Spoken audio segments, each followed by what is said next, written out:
crowd didn't like this stock at all. And it had the largest short interest of any stock in the New York Stock Exchange going into late 2020. Short selling is a bet that a stock price will fall, and it's a fairly simple concept. An investor borrows a stock and then sells it. The investor is betting on buying the stock back later for a lower price before returning it to the original owner, pocketing the price difference.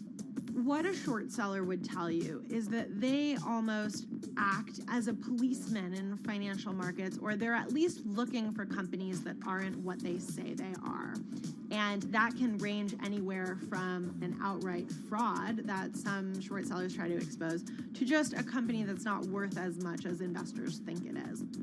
The problem is, if the stock price rises, the short seller has to come up with the money to buy the stock back. And the more it rises, the more it costs. And that's what's called a short squeeze. And the hedge fund Melvin Capital was on the wrong end of that squeeze. Melvin Capital lost over 50% of its money in the month of January alone, just from being caught in the short squeeze of the stock. This is where the disruption comes in. One of the most wild stories you're ever going to see. GameStop shares absolutely going nuts. In less than a year, the company's stock has jumped from less than $3 a share to almost $350. Cheers, everybody! Roaring Kitty has turned $50,000 or so investment into some $14 million. Whoa! Investors all over social media use the free trading app Robinhood to wreak havoc on Wall Street. They're actually piling on into some of these stocks to really hurt the professional short sellers. And they all used Reddit, Twitter, TikTok, and Discord to tell one another to keep buying and, quote, hold the line and not sell GameStop. People are getting cheerleaded for jumping in, buying at the highs. They're saying, keep going. And it was working too, until Thursday morning, the trading app Robinhood sent out this tweet. In light of current market volatility, we are restricting transactions, including GameStop. People were really angry. Robinhood was supposed to allow the regular people to play the same game these big boys are playing. But instead, we were all taken for schmucks, and they screwed us. Shares of GameStop are jumping again now that retail investors are being allowed to buy shares of the stock. But what we learned is that when people organize online, they have the ability to disrupt the market.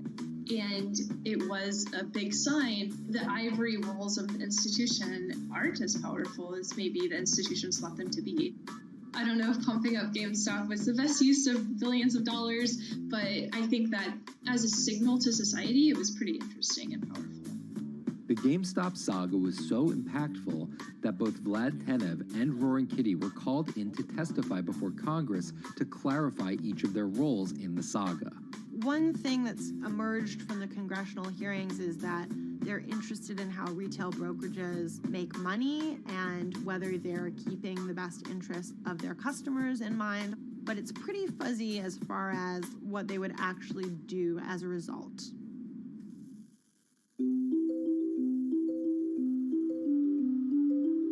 While the frenzy around GameStop eventually subsided, it didn't take long for retail investors to find other areas to invest their money.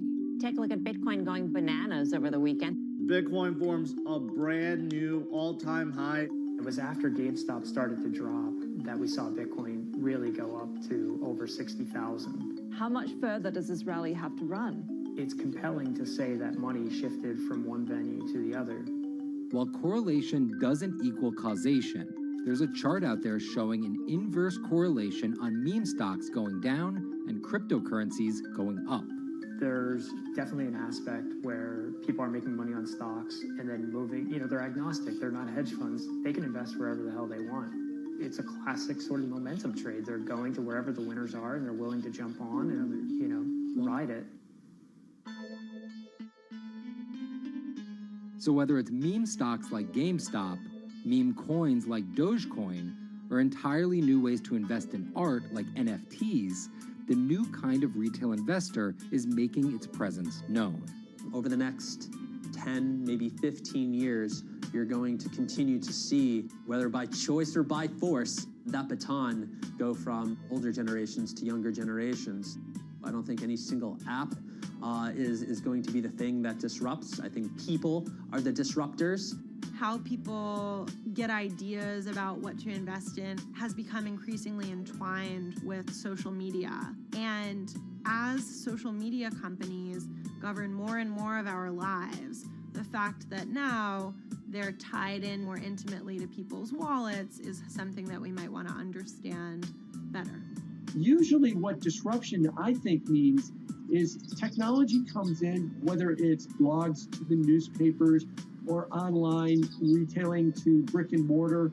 They come in and they're in the same business, but they just do it in such a gigantic cost savings that it causes everybody to switch.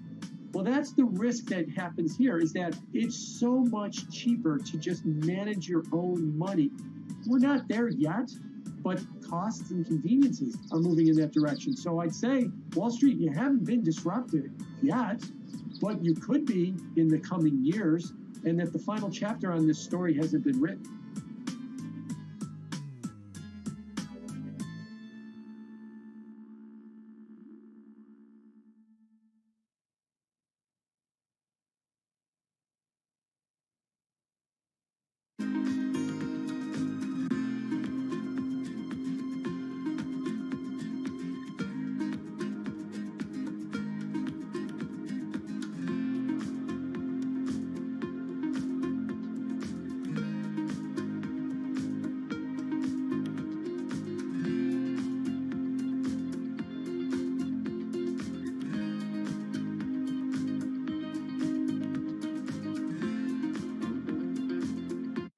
Meet Bloomberg's own David Nicholson. Now, his happy place is out in the field, on the open road. But like the rest of the world lately, he's been working from home a lot more than he's used to. COVID-19 has prompted a massive urban exodus as professionals of every ilk yearn for more space to live and work. As a result, rural areas have exploded, and they're poised to experience a resurgence as more and more families pack up and leave the big city to try out life in the burbs. But there's one problem with that. Not all internet speeds are created equal. Anyone who might need to upload or download large files for a living may not want to pack up and move to that cabin in the woods just yet. Now, David's house isn't a cabin, but it is in the woods, and inexplicably, his internet is workable. My internet is okay. I pay a lot for it. It's around $140 a month. The download speed's great, and the upload speed is terrible, which is really bad for my work because I have to upload these massive files. But I'm definitely one of the more lucky ones in this community. Just a few miles down the road, my buddy has awful internet. It's usually under 2 down and under 0.2 up, so it's often unusable. Some days it's around 1, and other times it'll drop down to about 0.2, 0.3. I just want to be able to have internet at my house without having to go outside the normal ways of acquiring internet. It's really frustrating. We're literally a few miles away from downtown, and it just cuts off. This is a problem, and the solutions are not there yet, because getting high-speed internet in rural areas en masse is something our providers may simply not be ready for.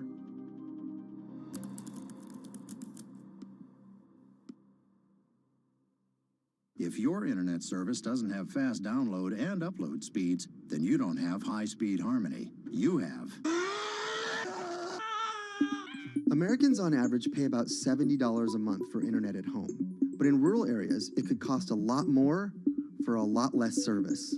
So the pricing for a fixed wireless provider here can be something between $80 and $150 for about 25 megabits per second. However, gigabit service, which is 1,000 megabits per second and symmetrical, is running at about $119 a month or $130 a month. That's John Paul. He co-owns Spiral Fiber, an internet service provider here in Nevada County, California. And for the past 10 years, he's been trying to bring an affordable fiber optic network to town. It all started when he applied to be part of the pilot program for Google's fiber service. Across the country, civic boosters have been going to extremes, chanting, singing, and marching trying to get the search engine giant to look at their town. The internet these days is crucial to be in the world, to be a part of the world, and to be connected to your community. Google ultimately went with Kansas City, Missouri, which left Paul on a mission to get funding to lay out fiber optic networks for gigabit service. Over the next several years, he would attend conferences and pitch venture capitalists and apply for grants to make his vision come to life. One of the biggest roadblocks to building infrastructure for the internet here in the United States are the existing large providers. They have their land staked out. They would prefer that nobody come in and compete against them. In 2013, we applied for a grant. We went down and met with the commissioners at the California Public Utilities Commission. It was an arduous process to get funded, but we finally did against all odds. We got a $16 million grant, and then we went out to seek venture capital. Then, in March of 2020, the pandemic hit the world. Everybody got locked down, and everybody came home, and everybody started using the internet. And I remember seeing on one of the local fixed wireless providers' websites, they've said, hey, we know you're all staying home, but please don't use too much video, and please don't use too much bandwidth. And I thought, that doesn't work. The U.S. connectivity gap is far greater compared to countries that are considered its peers economically. Some developing nations actually have better internet than rural America, like in Kenya, which has a state-of-the-art fiber optic network fed in from their coastline. The American connectivity gap does largely affect rural areas that are either outside of service coverage or simply prohibitively expensive. This is Rebecca. She and her family moved to Nevada County just a couple miles down the road from David. They took for granted that high-speed internet would just exist in the area, and it's not something they even bothered to check on before buying their house. Turns out, all they got was dial-up. We wanted to move where we had a little more space, room for the kids to run around, just be out in the mountains a little bit more. Having come from a bigger city area where Wi-Fi is pretty readily available, we hadn't really considered that in our purchasing of the house, whether that would be an option or not. When school started, and now that we are remote learning with our children and we're doing everything from home, we didn't have the option to do that at our house. So every day when school would start, we'd have to pack the kids up and we'd go to my in-laws' home. They have a little cabin up in this area that does have Wi-Fi already. Rebecca's situation is the norm in rural America. According to data from the Federal Communications Commission, just 4% of urban Americans lack access to broadband internet. That's compared to almost 40% of people who live in rural areas. While that was the case, there were also racial and socioeconomic divides in terms of who had that access. In addition to that geographic difference, low-income African American students, Latino students, and first-generation college students were more likely than others to have only one device at home that's shared among multiple siblings and or lack access to that actual connection. For most American towns, there's also a lack of competition, forcing internet prices up.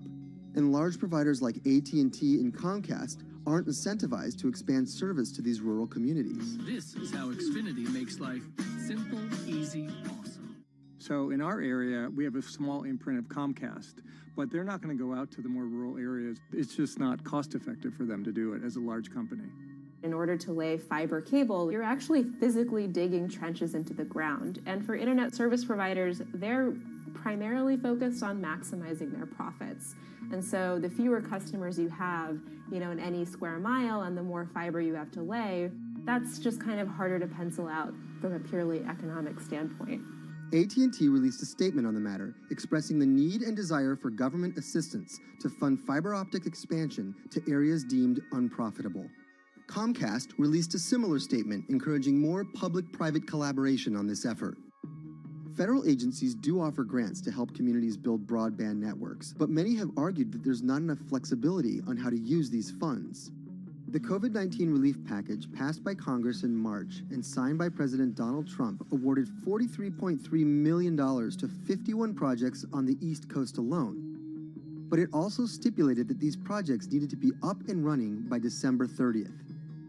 For contractors who plan projects months and years in advance, it's a scramble to rearrange their schedules to meet that deadline. So what we've been asking the federal government to consider is at least have, as long as the projects are getting started, knowing the projects are being put into place to expand both remote learning, working from home, and opportunities like that that are truly driven from COVID. We're moving as fast as we can regardless, but hopefully they'll give us some more time.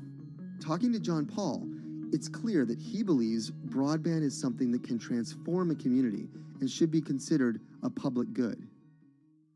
One of the first communities to come on in the United States with full-on gigabit service was Chattanooga, Tennessee. Now, they're a bigger city, but they're a city that was economically in a downturn. In the last 15 years, the city of Chattanooga has turned around in an amazing way. It's a nexus for young people to move to. It's a place where technology happens. It's not just about logging on to Zoom, to connect with your colleagues who might be in New York City. It's also your ability as a small business, operating in the town of Nevada City or wherever it may be to, quickly upload your payroll documents or something onto the cloud, or to quickly, swipe a customer's credit card.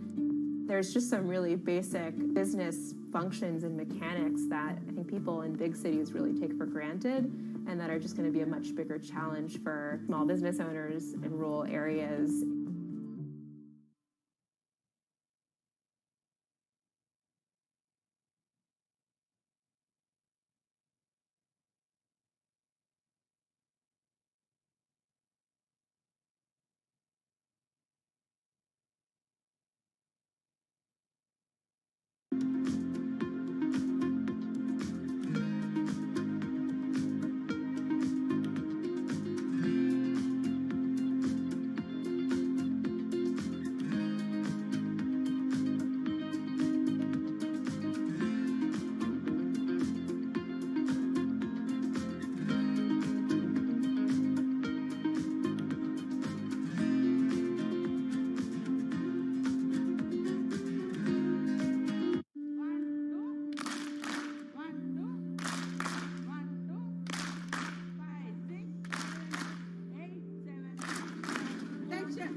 Historically, the marginalized people, you call them as untouchables or Dalits, they have been kept away from the center of the knowledge.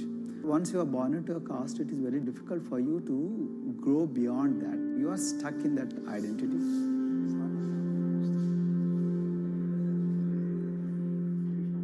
Education is the best way of liberating them. So that's how I chose to work in education sector.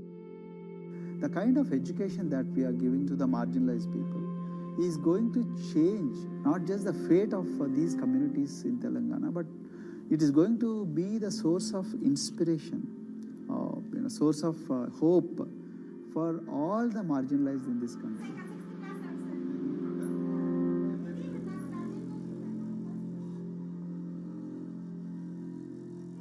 Greatest flight in India is the system of caste. For generations of Indians, the social code known as the caste system has defined how people earn a living and whom they marry. Although outlawed 7 decades ago, castes remain a significant factor in deciding everything, from family ties and cultural traditions to educational and economic opportunities. Dalits, people who are on the lowest rung of the caste system, constitute almost 1/5 of India's population of 1.3 billion. Not able to afford the high tuition of private schools, many are forced to attend government-funded institutions, which in the past have suffered from poor infrastructure, lower education standards, and high student-to-teacher ratios. But Dr. Praveen Kumar is trying to change that.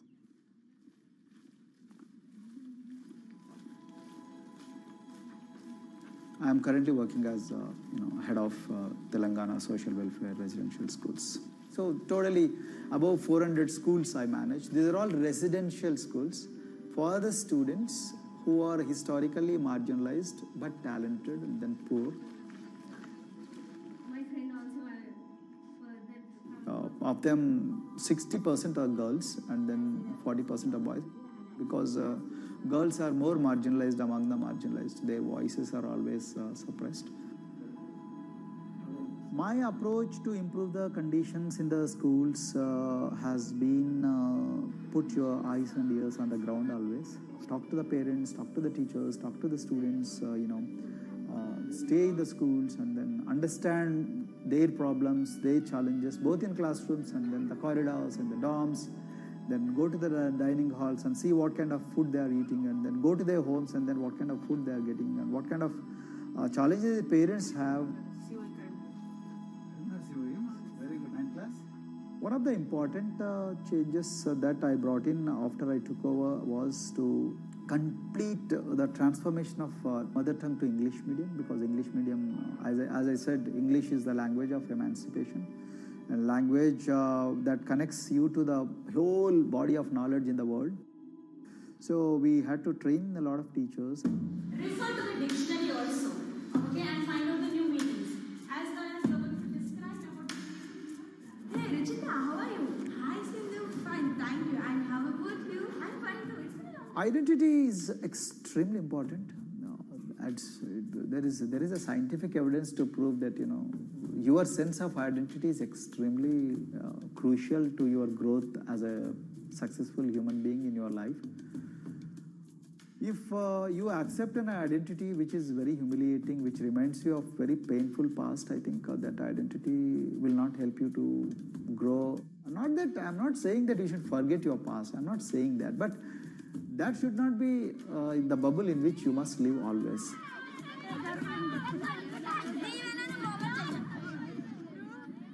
Sweros is an alternative identity. S stands for state, W stands for welfare, Aero, SW and then Aero is Swero.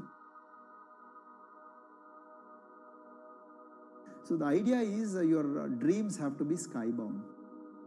So that is what we are trying to achieve by changing the identities. Like, you say, I'm a Swero and I aim to be a doctor. I am a Swero, I aim to be a top-notch engineer. I am a Swero, I aim to be a top bureaucrat of this country. I'm a Swero, I want to be a very good actor or, a musician in this world. So these are the positive images that are associated with the identity.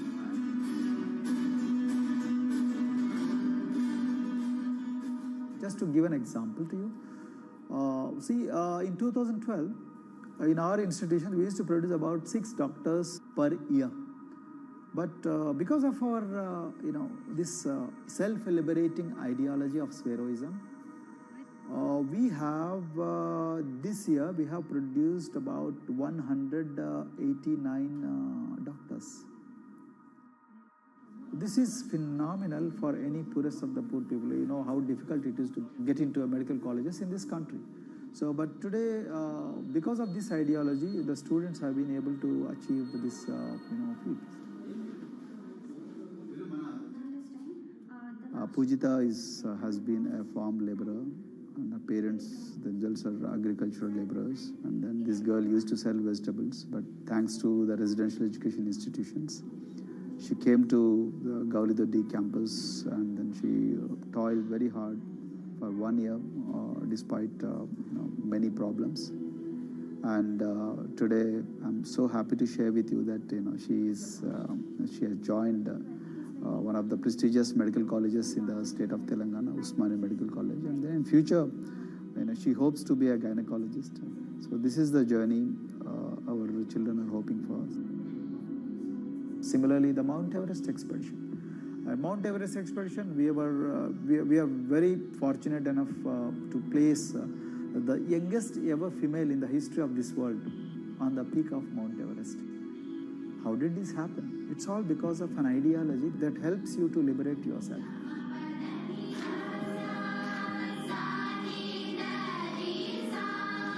We brought a lot of extracurricular activities and most of them got institutionalized now. So for example, music. Similarly, the games. We have so many coaching academy. We have boxing academy, we have wrestling academy, we have handball academy. So we have, kabaddi, the traditional Indian sport.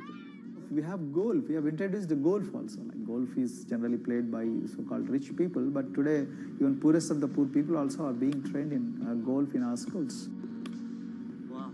So our intention has been to give all 360 degrees, type of opportunities to the students, so that whoever is interested in whatever activity, they can go and then do it. Break the barriers, break the fence, at least mentally, because poor people have been programmed to be victims, programmed to be subjugated, programmed to be on the margins, always, programmed to feel inferior. We wanted to change all that. There are certain games which are exclusive to rich people. There are certain languages which are exclusive to middle class and upper middle class in this country. To put it in one word, the sole aim of introducing all these co-curricular activities is to break the stereotypes which are recklessly imposed on these people. Their stereotypes Dr. Kumar knows all too well. Born a Dalit, his grandparents were labourers and access to the village well was restricted.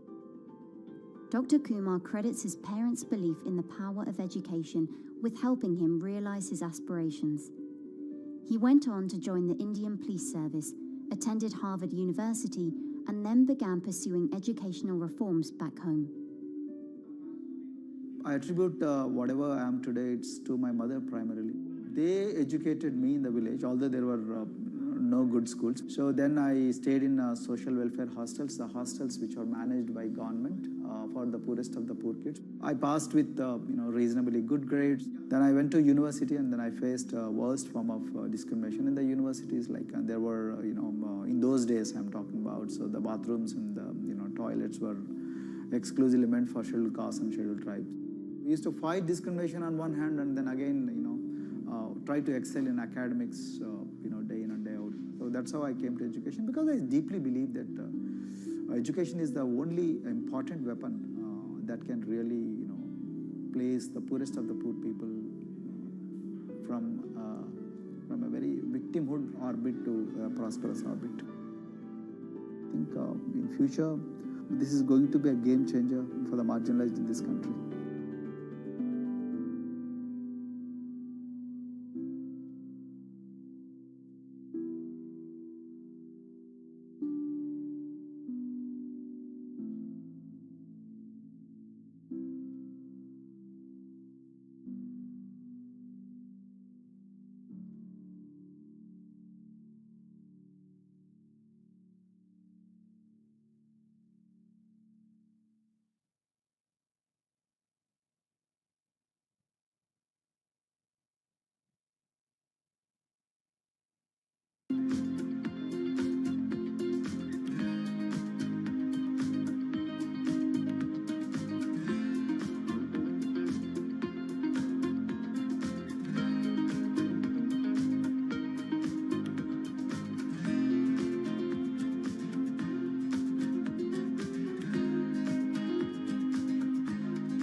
If you look at a thermal image of a city and then compare that to a map of vegetation, you'll find that where there's greenery, the temperature is lower.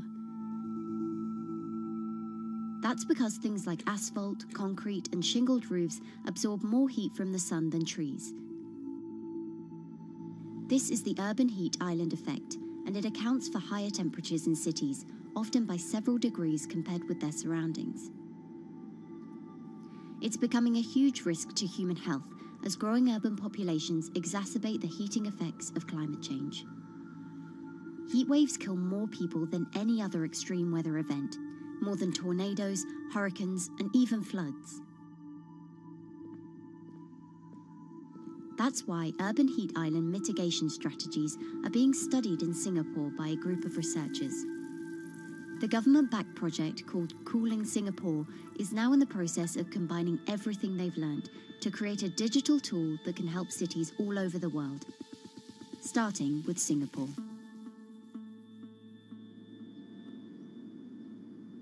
In Singapore, close to the equator, temperatures regularly rise above 32 degrees Celsius or 90 degrees Fahrenheit. And the city structures only make it worse. And that is also the case for Singapore, which is basically a concrete jungle, more urbanized, more developed city. And even in Singapore, what you have is a situation whereby there's a temperature difference of 7 degrees Celsius between the more urbanized and the more rural areas. The government has taken drastic steps to keep temperatures down. This is Gardens by the Bay, an award-winning park, and inside this greenhouse is a pleasant 24 degrees. That's because the dome, along with 24 nearby towers full of thousands of people, is chilled by what's probably the world's largest underground district cooling system. It uses a large central plant that cools water and then pipes it into banks, residential towers, an exhibition centre, shopping malls, and the city's iconic Marina Bay Sands hotel and casino complex. So one of the biggest perks of using this system for the buildings is that they can save 40% in terms of electricity usage compared to your traditional air conditioners. And with Singapore relying on natural gas for most of its power, this new system means emission savings equivalent to removing 10,000 cars from the city's roads. That has big implications for the rest of the world.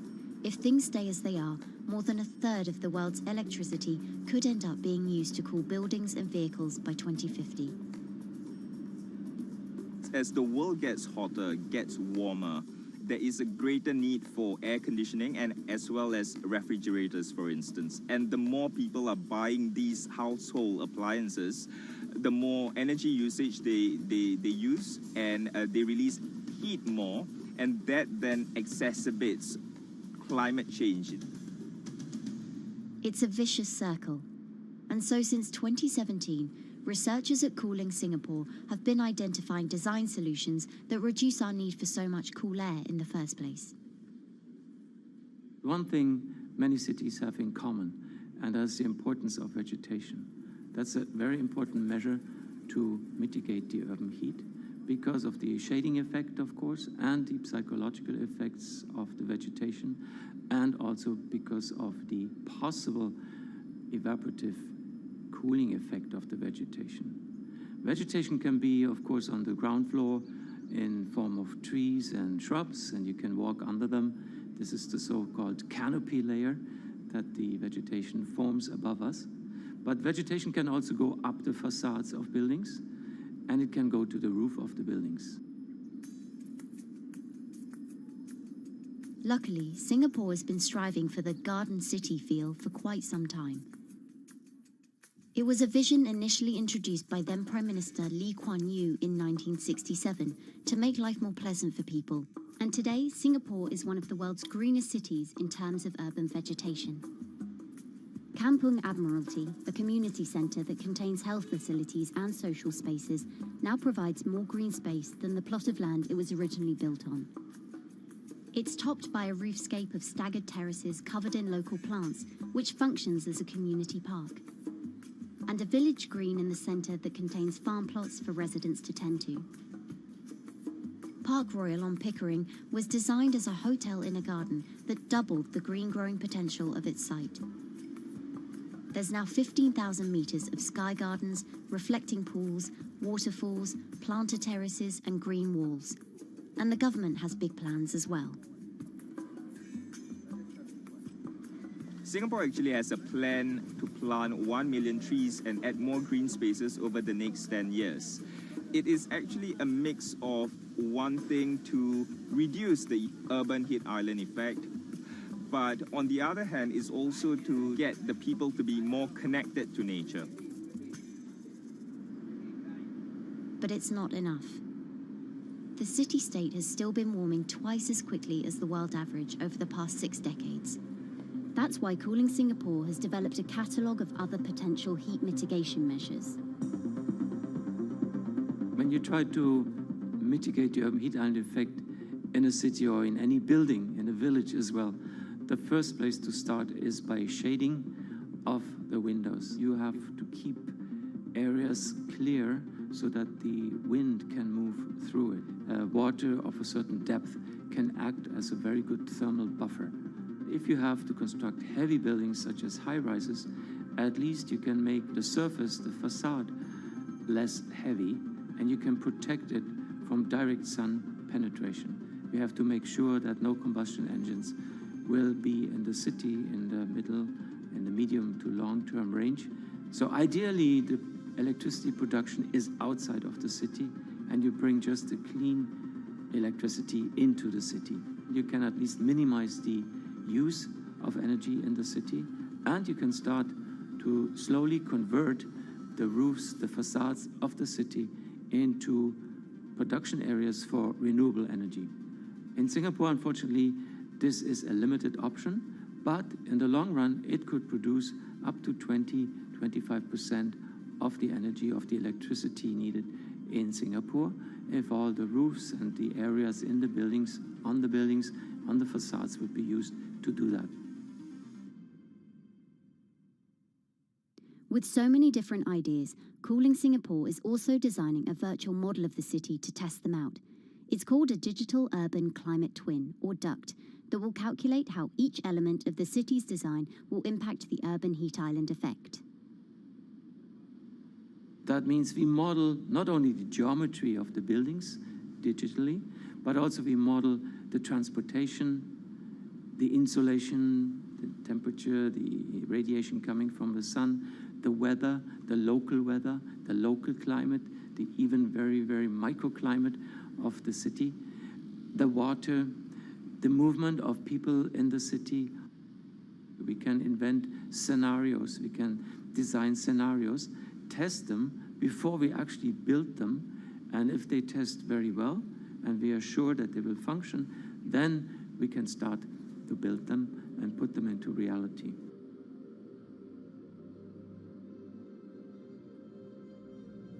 Singapore will be using this new tool to figure out which actions it should take next.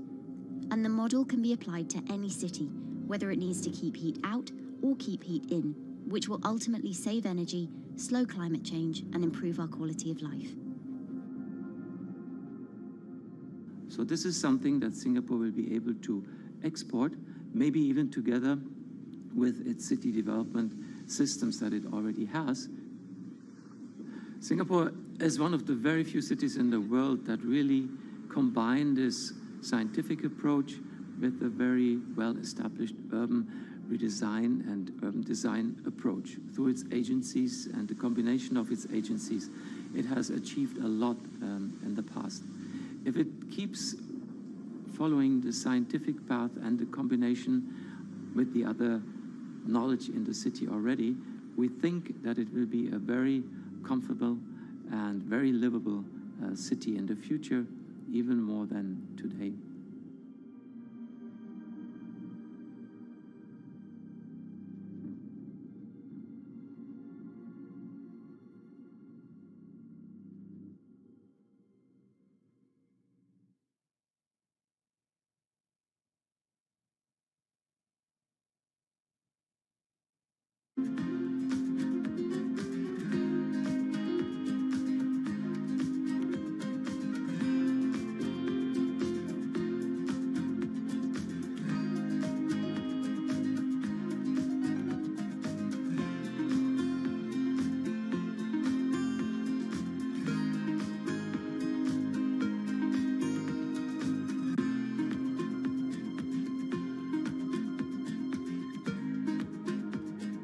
Times are tough. Jobs are scarce. It's risky to be outside and around others. Seems like there's very few ways to make extra money during a pandemic. So I guess I'll just hunker down and binge social media until this all blows over. Wait, don't these people make money? How do these people make money?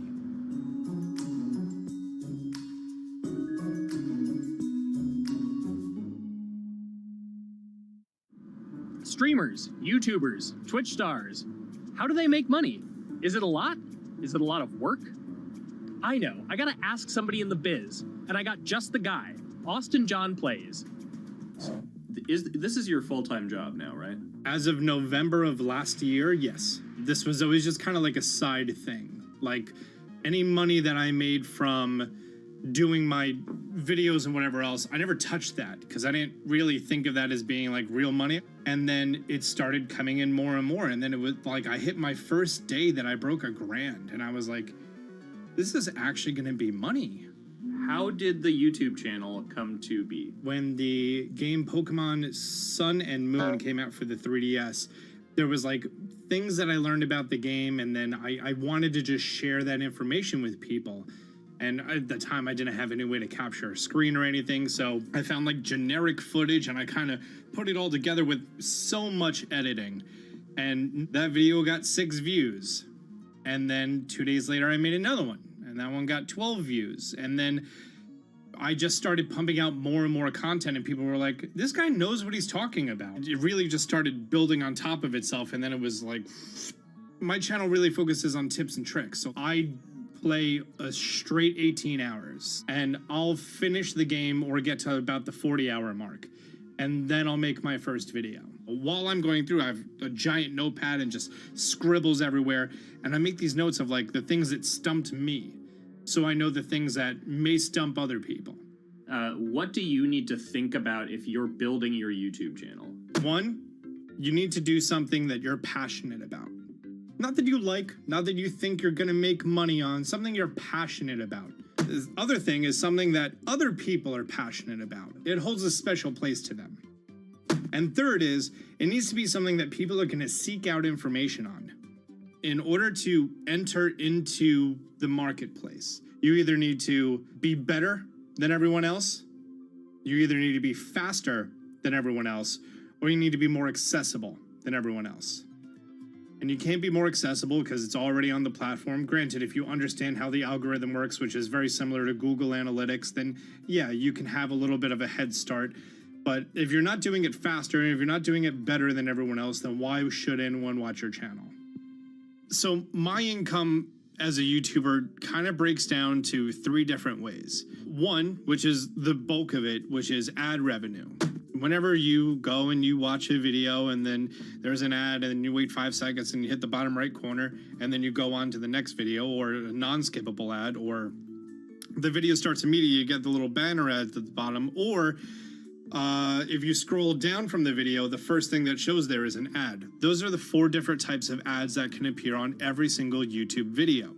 And all of them pay a certain amount. It varies on lots of things, like the country of the person who posts it, the country of the person who watches it, the time of year, where you are in the quarter, if there's anything going on with a reduction in ad revenue. Like, great example, COVID-19, companies weren't spending as much on advertising. So because of that, CPM went down. CPM stands for click per thousand. I'm using the Roman numeral for 1,000. And that means that for every 1,000 views, you get a certain amount of money. Now, on low ads, when I first started off, my CPM was 30 cents. So every 1,000 views, I made 30 cents. But then once I signed with an MCN and I started making more quality content and more engaging content, some of my better videos and certain times of the year, I can see CPMs as high as $12 to $14. And there's a big fluctuation between, if I post a video when there's no ads being spent, like January and February, that's the reason a lot of your favorite YouTubers and also TV shows don't post new videos in that time of year, because ad rates are down. Why are they going to make content then? Instead, you're recording and you're bulking up for when ad revenue is higher. The second way that a YouTuber makes income is support, crowdfunding, things like that. When I first started off, Patreon was really the only option, but then they started rolling out supporters and members for YouTube channels. So whenever I have a live stream, you can click a button and then you can become a member, and then you get special icons next to your name. I believe they're called badges. Or on any video, you can hit the join button, and that helps support the channel. And then the third aspect of that would be merch. And for me, my merch has been somewhat basic. In fact, I'm wearing one of my t-shirts from last year right now. You have to endure the times that your first video gets 6 views, that you posted on Reddit and they say, shut up, and then an auto mod bans you. You have to go through that, because until you go through that and you discover why you're doing it, you're not doing it for other people, you're doing it for yourself. If you're not loving what you do, then it's not worth it. Huh. So make a channel about something that I'm passionate about. Oh, sweet. I guess I can make the channel about that.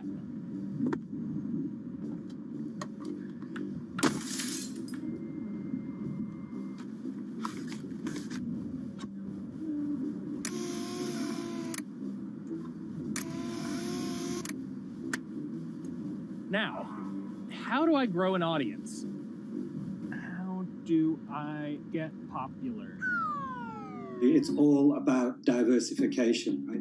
You have to have a massive Twitter following. You have to have a massive Instagram following. You have to have a massive YouTube following. Of course, you have to be on Twitch, which is the key platform. But basically, any way you can get in front of your audience, you can engage with your audience, is going to drive those clicks, which ultimately drives the advertiser revenue that you get back from all of these platforms. It's me and Dan playing video games and talking in a funny manner over them. They're not just people who are good at games, they're actually people who are good at online engagement, online entertainment, first and foremost. You have the right to remain stylish. Anything you wear can and will be used against you in the court of fashion. The streamer is either very, very talented at the game. The best player in the game is generally going to draw a crowd because people like watching people who are very good. On the other hand, they're either very, very good or funny, charismatic, whatever it is on that side. Oh, no. You know, it becomes more of a show where they talk about other things outside of the gaming world, and gaming becomes really just a backdrop and an excuse to engage with that audience. There were those weird, like, Ronald McDonald, like, straight to VHS movies. You remember those? I'm personable, I'm chatty. I would kind of, you know, when boring things were happening in the game, I would ramble on about, you know, movies I'd watched or books I'd read and, you know, or conversations I'd had and stuff like that. And so I think being personable was a big part of that.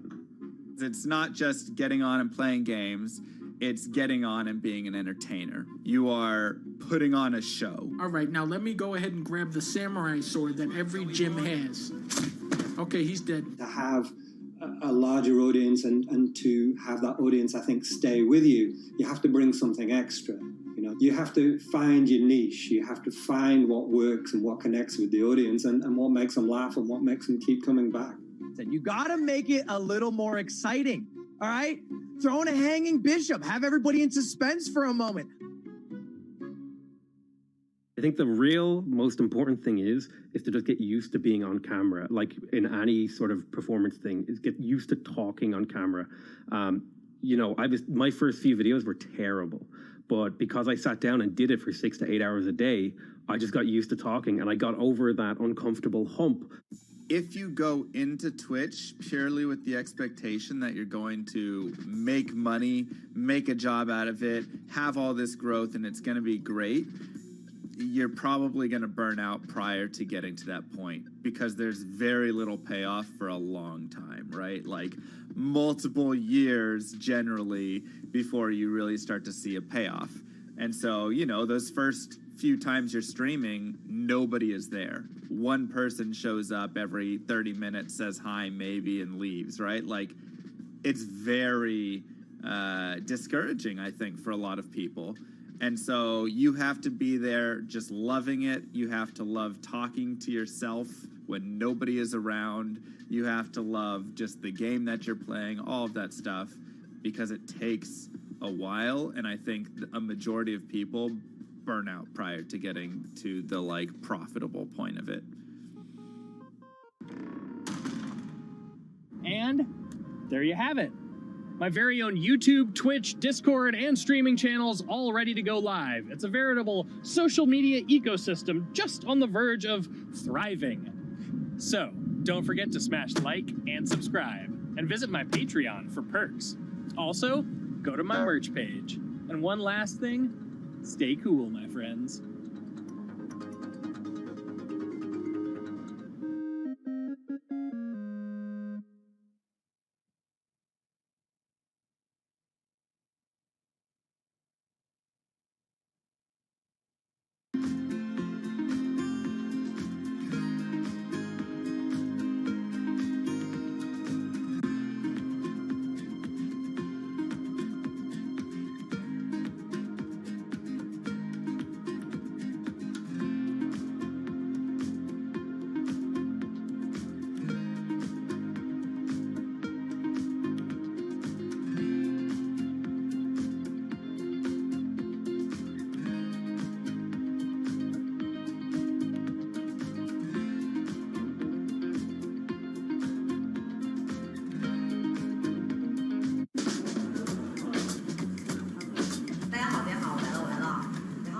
This is live stream shopping, one of the hottest trends in China. Every night, tens of millions of people watch live shows hosted by influencers like Via and buy the products they recommend. On e-commerce and social apps like Taobao and Douyin, the sister app of TikTok. 我觉得已经改变了大家的购物的方式。其实各种各样的产品，哪怕你不买，你也可以来看。当然，你看了你就有可能会买。It's not about, only shopping. It's about the experience. It's about having fun. You got to see 3D. You got to see in some kind of action. It's almost like a theater act. The internet craze has taken over China. By the end of 2020, the country had almost 400 million live stream shopping users. China's live stream e-commerce market has also grown dramatically, with an estimated value of $161 billion in 2020. It's becoming popular outside China as well. So, is live streaming the future of shopping?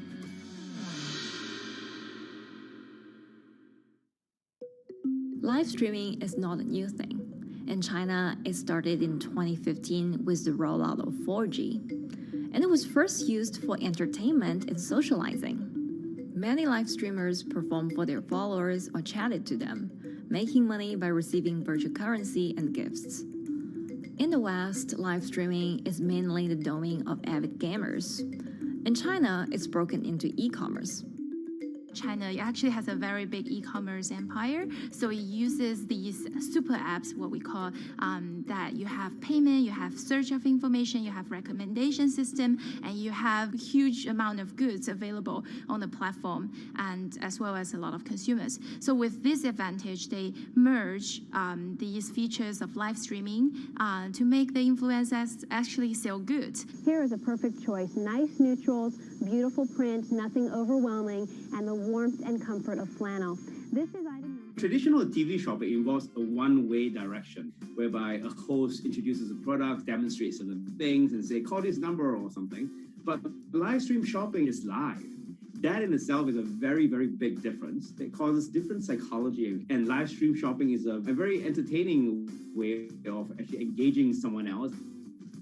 When you shop, actually, this live streaming video will continue. It will minimize into a corner, and you can buy the items and pay all on the same app. And after that, the live streaming screen will just enlarge by itself, and the promoter will come back to screen. So it's very convenient.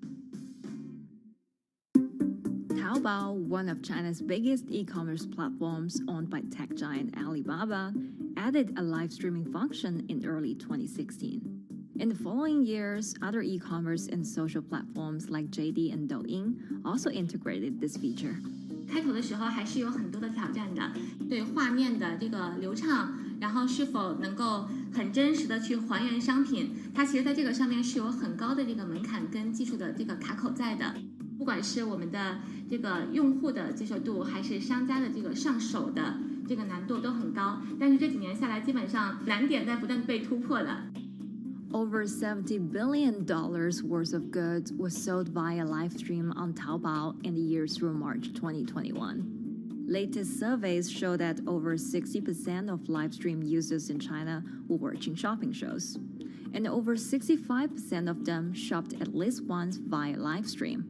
In 2020, live stream shopping got a huge boost during the pandemic, when millions of people were in lockdown and many retailers were pushed online. People, during the lockdown, felt like there's a need for more social interactions. This live platform creates an interesting kind of environment that gives people the sense that I'm actually interacting with you. And then live stream shopping brings in a lot more variety of things that people could buy and satisfy, the sense of losing control, especially during the pandemic.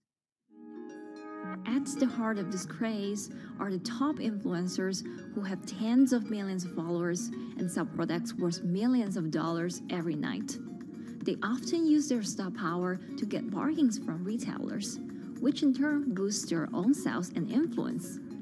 So if you think about China's live streaming, you have to know the king and queen of the influencers.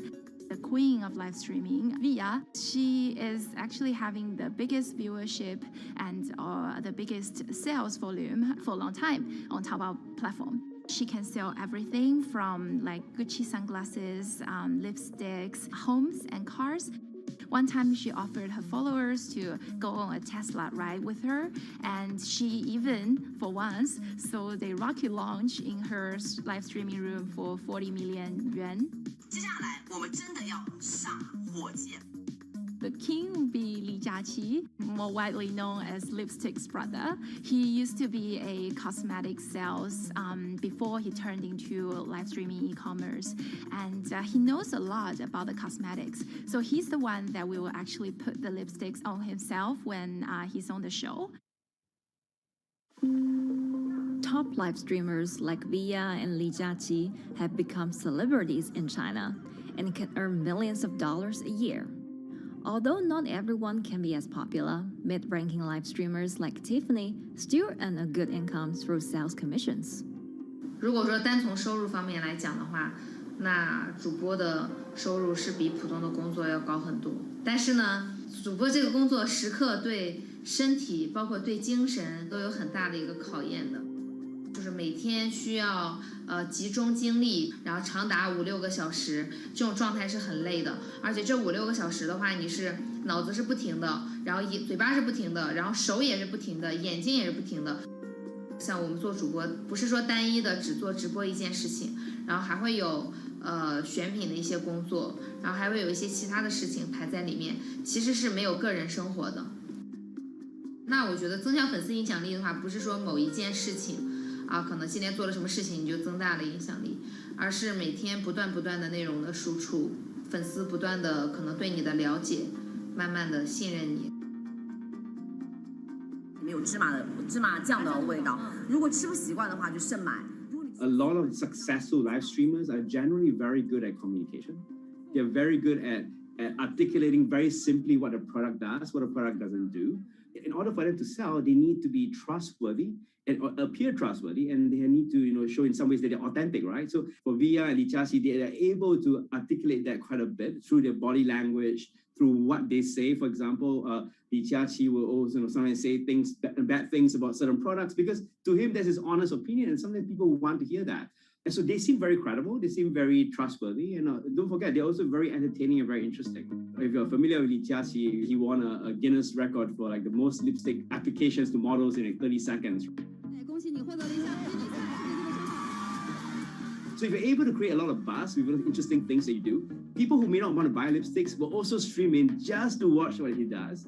And then from there, you might get hooked. 这就是一般女生出门的时候涂的口红的颜色。Live streamers also use sales techniques such as limited time or supply.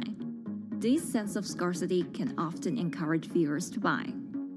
The platform in itself creates and enhances some of these things because you see it live. Something we call social proof has taken over, meaning that, hey, other people are interested, other people are joining in, other people want the same product.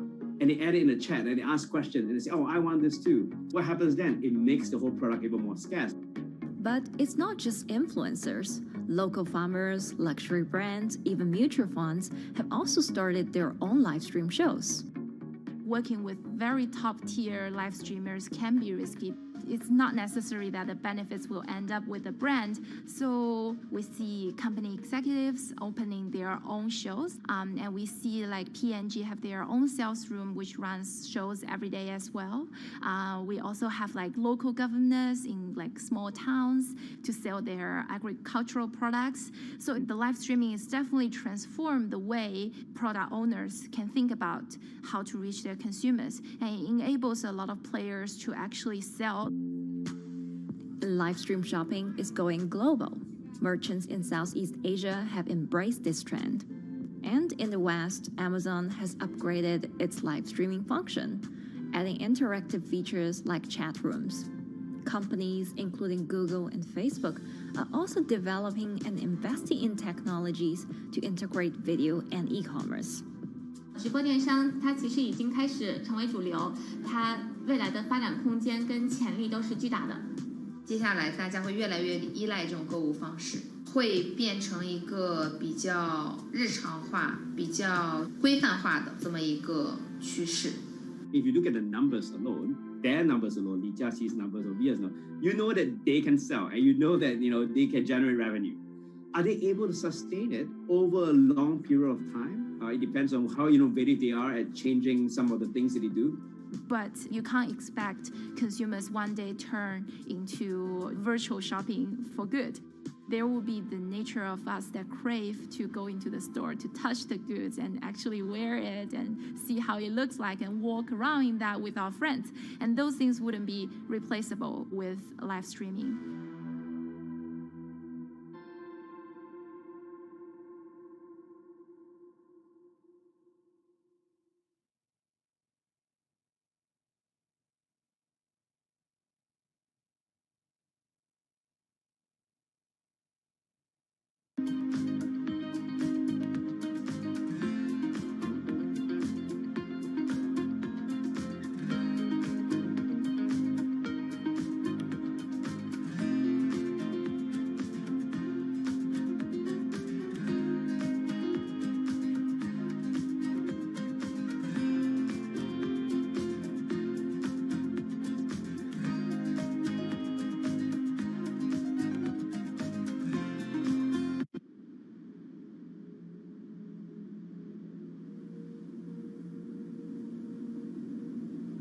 You could imagine that the oceans are actually the largest battery.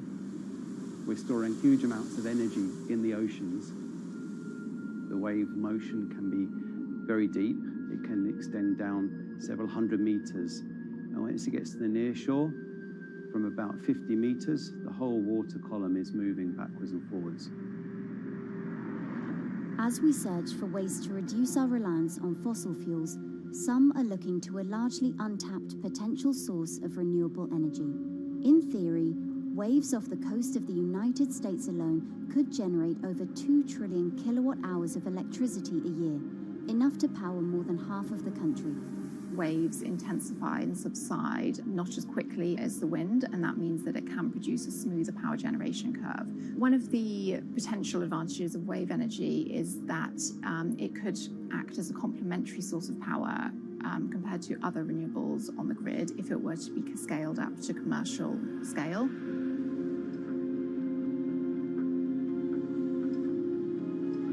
For decades, engineers have been trying to convert wave energy into electricity, but a host of technological and financial challenges have complicated their efforts. In the years from around 2006 to 2015, there were a spate of bankruptcies in the sector, and this was largely because of a lack of kind of continuous proven projects out at sea with reliable electricity generation. Since then, companies have been trying to develop the technologies at a steadier pace and with a smaller cash burn. But the same questions remain. Can companies develop devices and technologies that actually work? Is wave energy just a novelty or something that can become a major renewable energy source?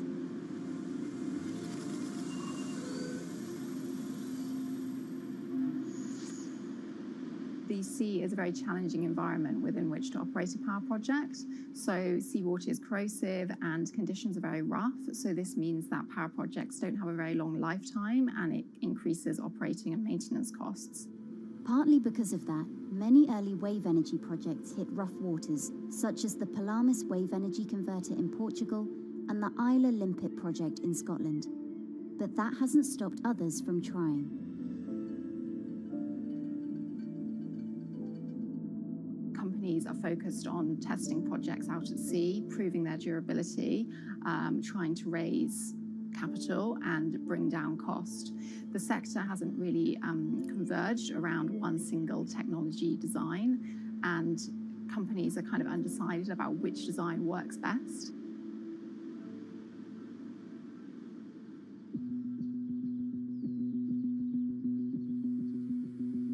Finland-based AW Energy is a veteran in the sector. The first proof of concept of the company's device was made in the 90s after diver Rauno Koivusari observed the strong back-and-forth movement of a hatch cover in a shipwreck in the Baltic Sea. The waves are generated far from the coastline, so the wind blows on the surface of the water, causing the water particles to rotate.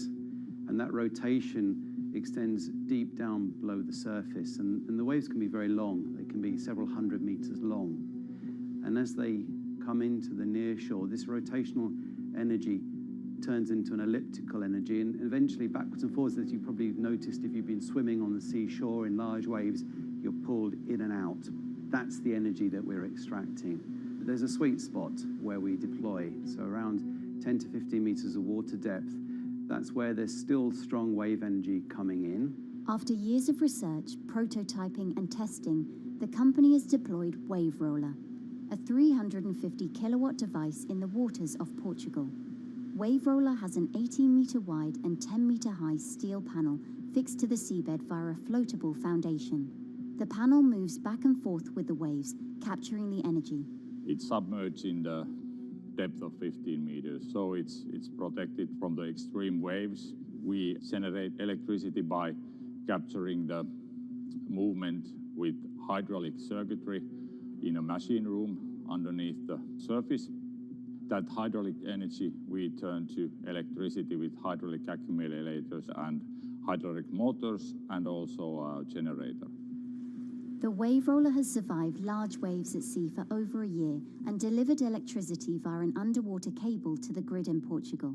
Meanwhile, the company has won a €2.5 million grant to work on an upgraded version of the Wave Roller, aiming to increase the electricity generation capacity to 1 megawatt. The upscaled device would have a bigger panel, 2 power takeoff units, and improved software to control the energy production.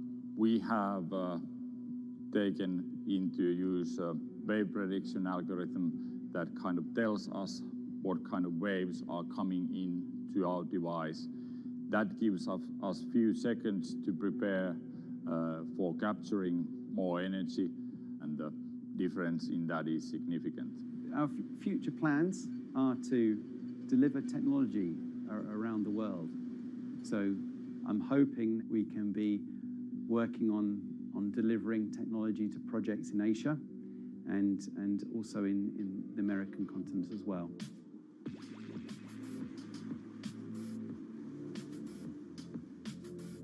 Meanwhile, Israeli company Eco Wave Power is taking a different approach to capturing the power of the ocean. For the company's founder, Inna Braverman, developing new sources of renewable energy is a personal mission. I was born in Ukraine in 1996, and 2 weeks after I was born, the Chernobyl nuclear reactor exploded, causing the largest in history nuclear disaster. I was one of the babies that got hurt from the negative effects of such explosion. I had a respiratory arrest and a clinical death. Luckily, my mother, a nurse, approached my crib on time and gave me a mouth-to-mouth resuscitation, which saved my life. I got a second chance in life and decided to do something good with it. Growing up, Inna wanted to be a politician to positively change the world. After working as a translator at a renewable energy company, she decided to change paths. Solar and wind energy were fully commercialized. There were a lot of amazing technologies implemented everywhere. I saw that wave energy, although it's an immense source of electricity, the biggest companies in the world are trying to develop wave energy with no success. And there was kind of a race going on in the world of who is the company that is going to develop a viable wave energy solution first. In 2011, the then 24-year-old Inna co-founded Eco Wave Power.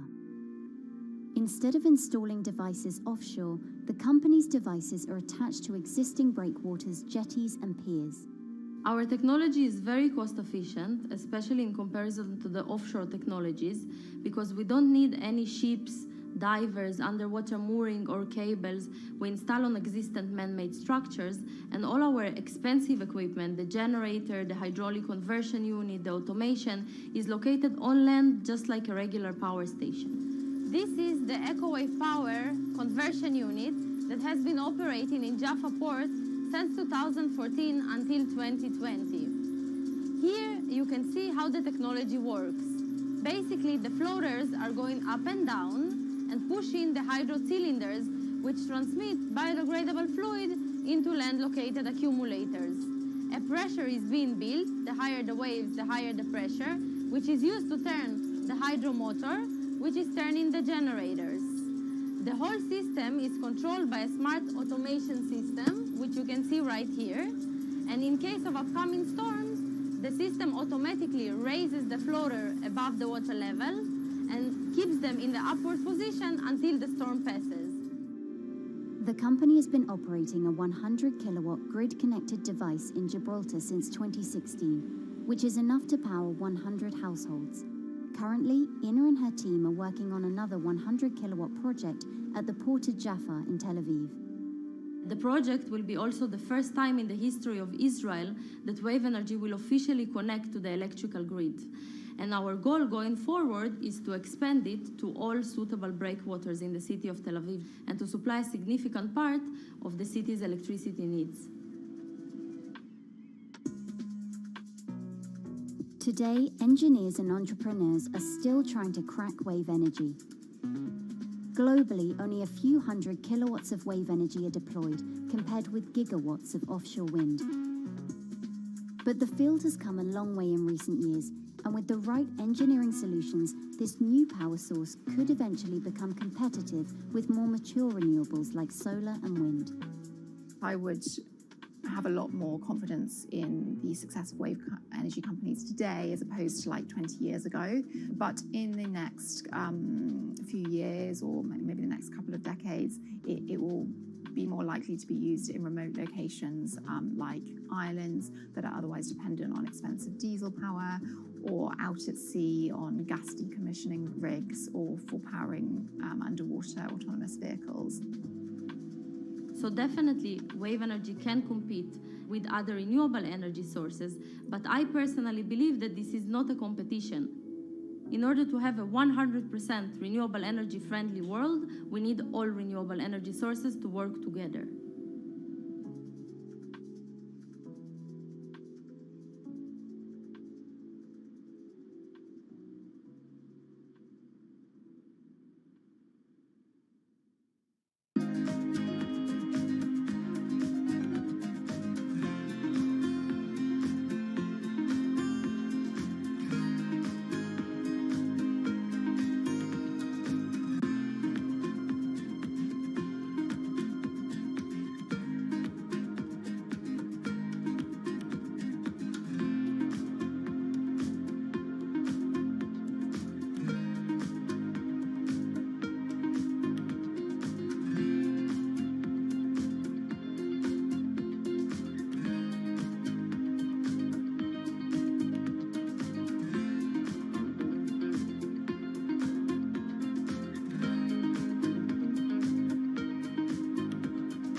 Who are all these people from? Who are all these people from?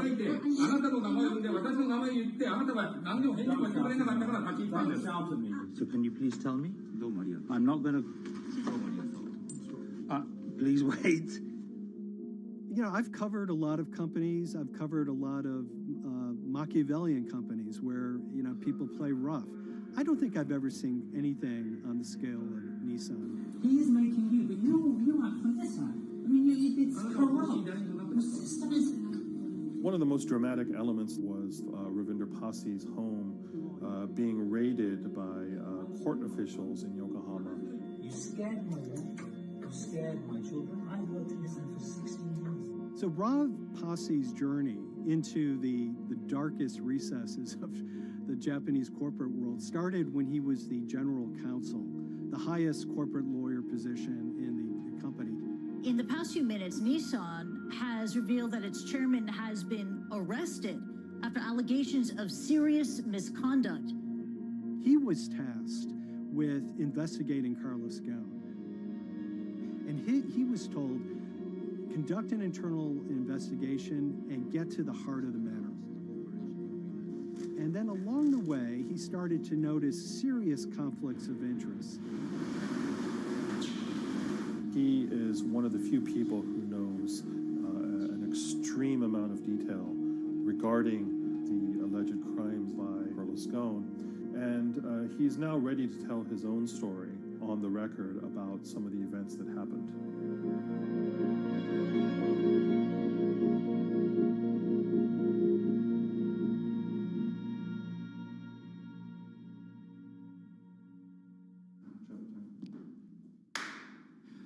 My name is Ravinder Passy. I'm the former Global General Counsel of Nissan Motor Co. Limited. And you could say, yes, I had a front row seat in terms of what was going on.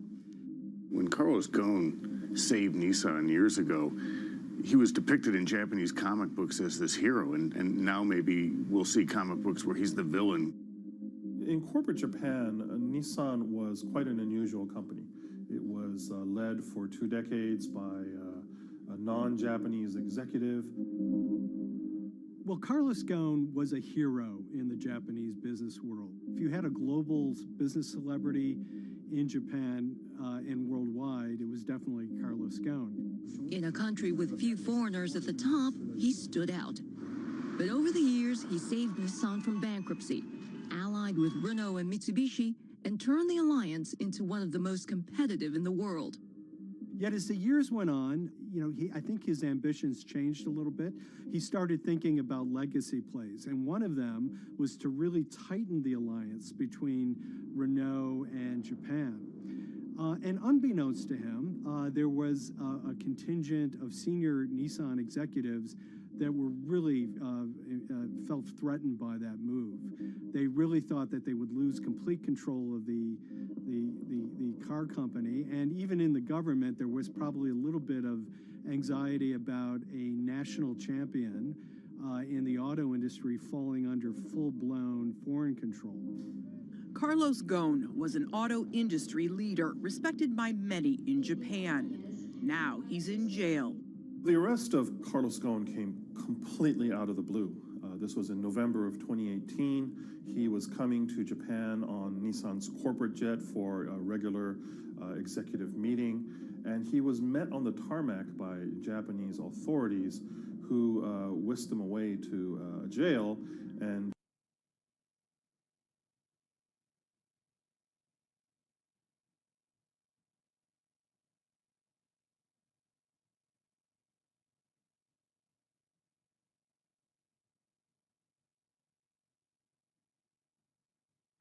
allegations leveled at Carlos Ghosn about the way he reported his pay to Japanese authorities, the way he handled money inside the company, that in other contexts might have been a board action, might have been handled internally. A number of executives at Nissan decided to take this difference and take it over to the Tokyo prosecutor's office, and that unleashed a chain of events that would shake the entire auto industry.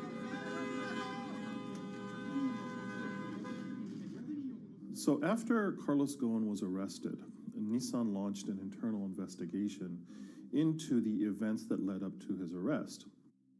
So Rav Passy was tasked with investigating Carlos Ghosn, and he was told, get to the heart of the matter, find out what Carlos Ghosn did wrong and bring it to our shareholders.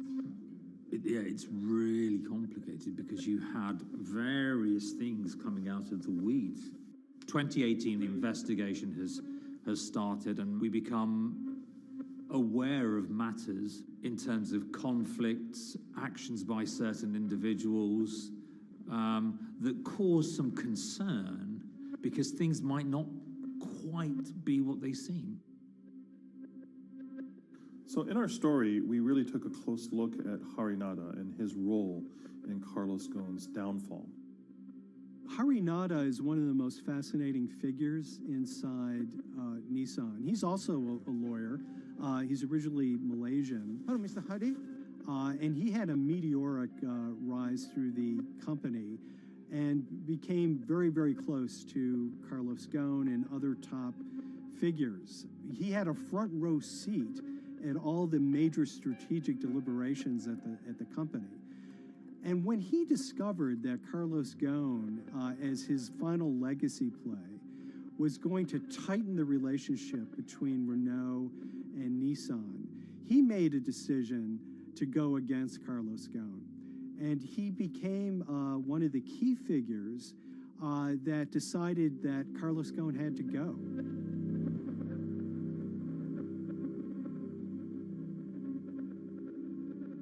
Harinada was somebody who actually recruited me into the company, so I have a long-standing relationship with him, or did have a long-standing relationship with him.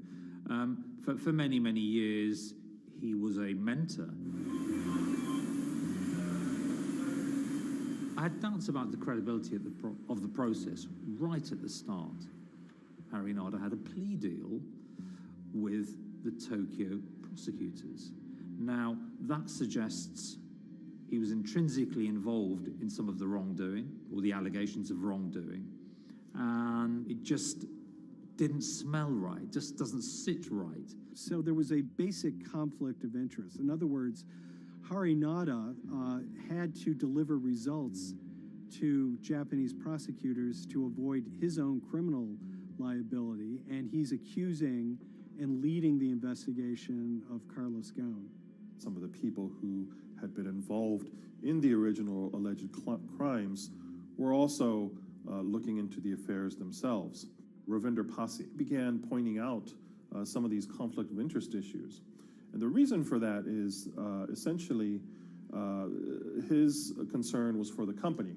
If the company's own investigation into itself was compromised, that could lead to a very weak position in various lawsuits that it was dealing with across the world. I had discussions with Harry, discussions with the statutory auditors about these conflicts, discussions with HR about some of these conflicts, because at that point, we reported into him. You know, at the time, everything was quite, as you can imagine, it was, we've got to do this, we've got to do that, we've got to move fast. But when you step back and look at some of these things, you just think, my God, what was going on here? Because me, members of my team, were being placed in immediate danger. Your chairman's been arrested, a representative director's been arrested. They both happen to be foreigners. And then now what we need to do, we're being instructed to do, is certain compliance professionals need to go into properties in Brazil, for example, and retrieve evidence. They've got to do it very carefully, because if they don't do it carefully, they're going to get convicted of criminal activities. And likewise, when a team of lawyers were commissioned to go to Lebanon, I mean, one of my immediate concerns was, why are lawyers from Nissan being sent to go to Lebanon to retrieve evidence? These are just lawyers, they're corporate lawyers from Nissan. You had revelations that a number of executives had benefited from share appreciation rights when they shouldn't have. I mean, you know, substantive amounts of money being taken by these guys when they weren't entitled to take them. And you do think, yes, how is this going to look later on? It's going to look quite concerning. So that triggered, for me, the sort of assessment that, well, I'm going to have to do something, because up until this point, I haven't put down on paper these conflicts and these issues.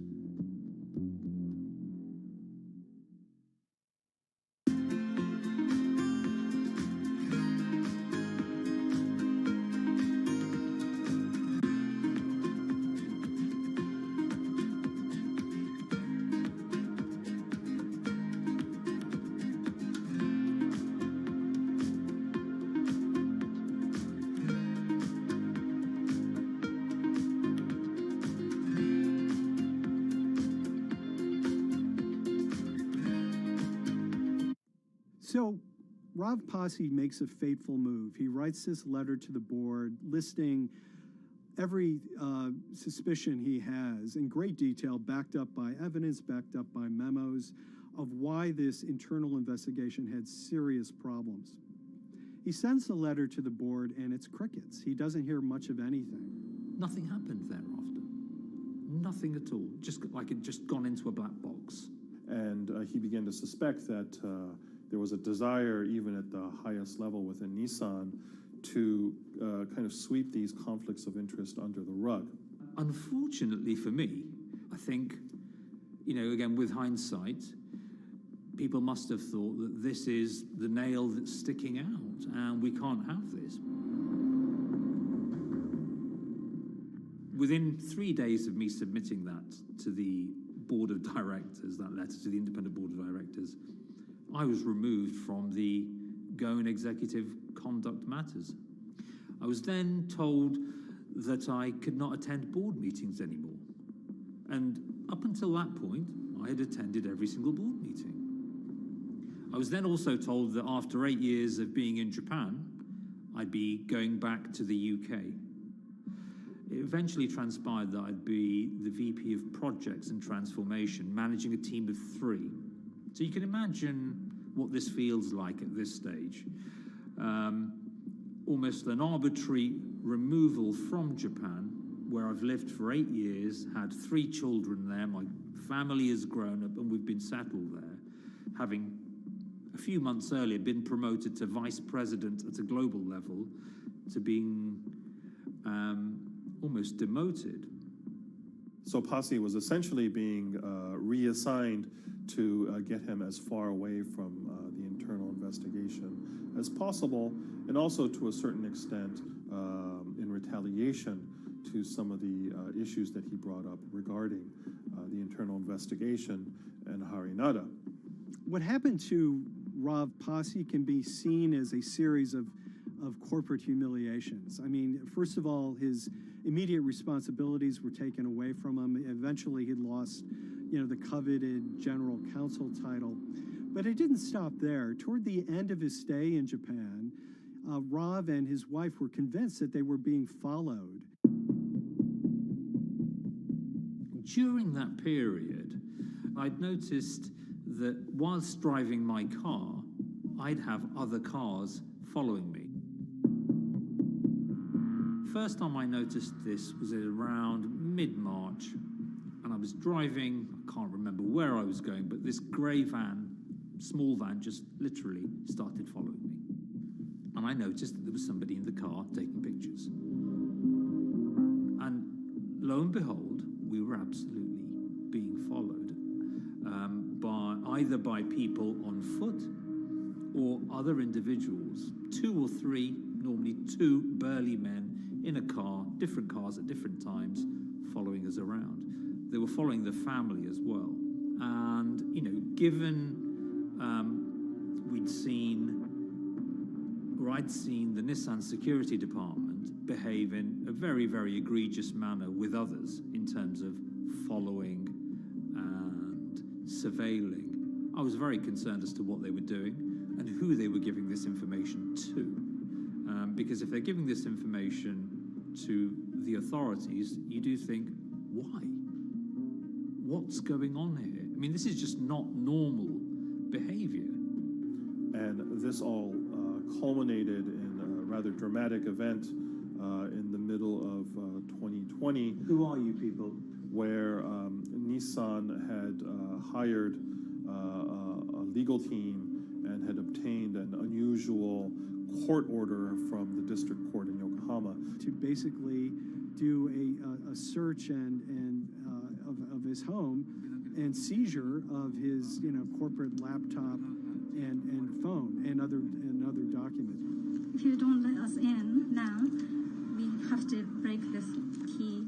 So it's a pretty extreme way to treat someone who'd spent 16 years at the company.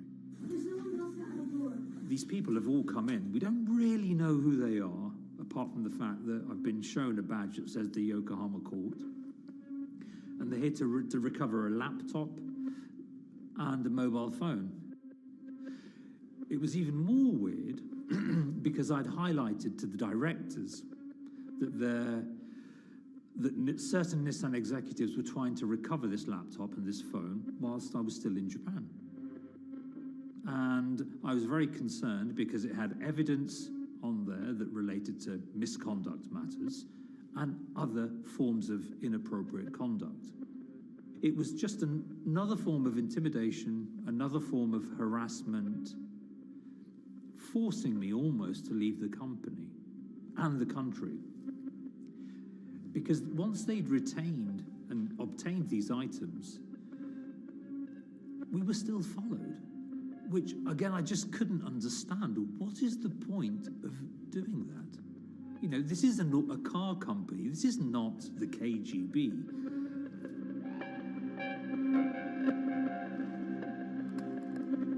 I think it's fair to say that Rav Pasi didn't have full battlefield awareness of all the intrigue going on at Nissan. I mean, Harinata is interesting because he's both charismatic and charming, and one of the most brutal corporate infighters one could ever run across. This is a confidential company email, right? You should not have this. If he had fallen into line, he would probably still have his job at Nissan, be paid very well, and continued his work. A career that he spent 16 years building at Nissan is irretrievably broken. It's been smashed to smithereens. He and his family paid a huge price, certainly. But in terms of being able to sleep at night, I think, he's come out ahead. I highlighted issues to the highest levels of the company so that they could be dealt with appropriately by those in charge. There was no response to those, and there was retaliation against me. What's really profound, like absolutely profound, is that none of your colleagues, I mean people who you have known for years, forget it. Yeah. You're on your own. Yeah. And you got to be ready for that. You've got to be ready for that. If you take it on anyway.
This is the awful truth.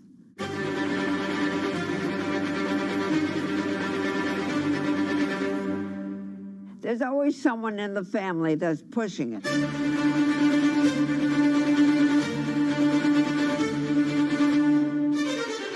This lady does not deserve to be taken advantage of, especially at your age with your own grandchild. Yeah. My grandma is having to sue them. I'm testifying against them. Nobody's talking. They're one floor below right now. I get afraid to go on the elevator. It's sad that it had to devolve to this. It's like a soap opera to me. It's a very sad thing. It's a family feud. A family feud. Here's a family that, on paper, you would think has the wealth that so many people seek, yet at the end of the day, it seemed to sort of rip everybody apart.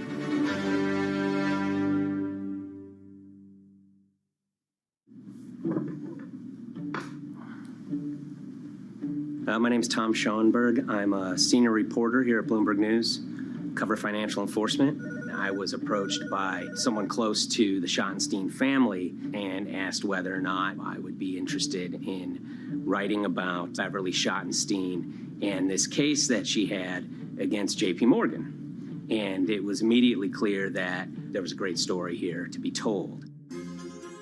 So I started just, assembling all sorts of documents that the family made available to me. That included a diary that Beverly had begun writing when she started having suspicions about what was actually going on with her money. Beverly obtained her wealth from the Schottenstein kind of retail empire that has at times included Big Lots, Value City, American Eagle Outfitters, DSW Shoes. Beverly's husband died, and at which point they sold off their portion of the company, bringing them an enormous amount of wealth at around 1990. Estimates of her wealth were around $90 million. She, for many years, had that pool of money being managed by outside advisors. Her grandsons in the late 2000s had both graduated and were becoming financial advisors. She gave them a little bit to work with, and over time, her grandson, Evan, became the trustee of her entire estate. Managing sort of family money is not a conflict. In fact, some ways in wealth management, it's kind of how you get your start. It's kind of the seed that you need to sort of get going in the business. But Beverly started having suspicions that something was wrong probably in around 2016. Well, there were suspicious things, but taken separately without everyone talking about their own experiences, it was hard to really put it together. She had written a check to her caretaker, Dawn, that bounced. So she went down to her local Chase branch to sort of find out what was going on. She wasn't getting paper statements in the mail, so she asked them to print out a number of her statements having to do with her checking account and her credit card account. So we went to the bank and asked for the statements. And she got a whole year and going through all of them, page by page by page. And it was there she saw all sorts of charges that she said she didn't authorize or didn't know about. I was becoming very, very suspicious. I was starting to look in the money part, and that's what bothered me more when I saw that money was going, and I was not a big spender. Around the same time, Dawn, she starts noticing Beverly's son, who lived in the condominium below her, came up with Evan with a shredder and started grabbing papers in her office area, including some with J.P. Morgan letterhead, and just started sitting at the kitchen table, just shredding documents over and over. Yeah, they came in one morning. They used to do it in the back. Through the back door, and they brought the shredder inside. And then they went in the drawers in the office and took out all the papers, and they started doing it.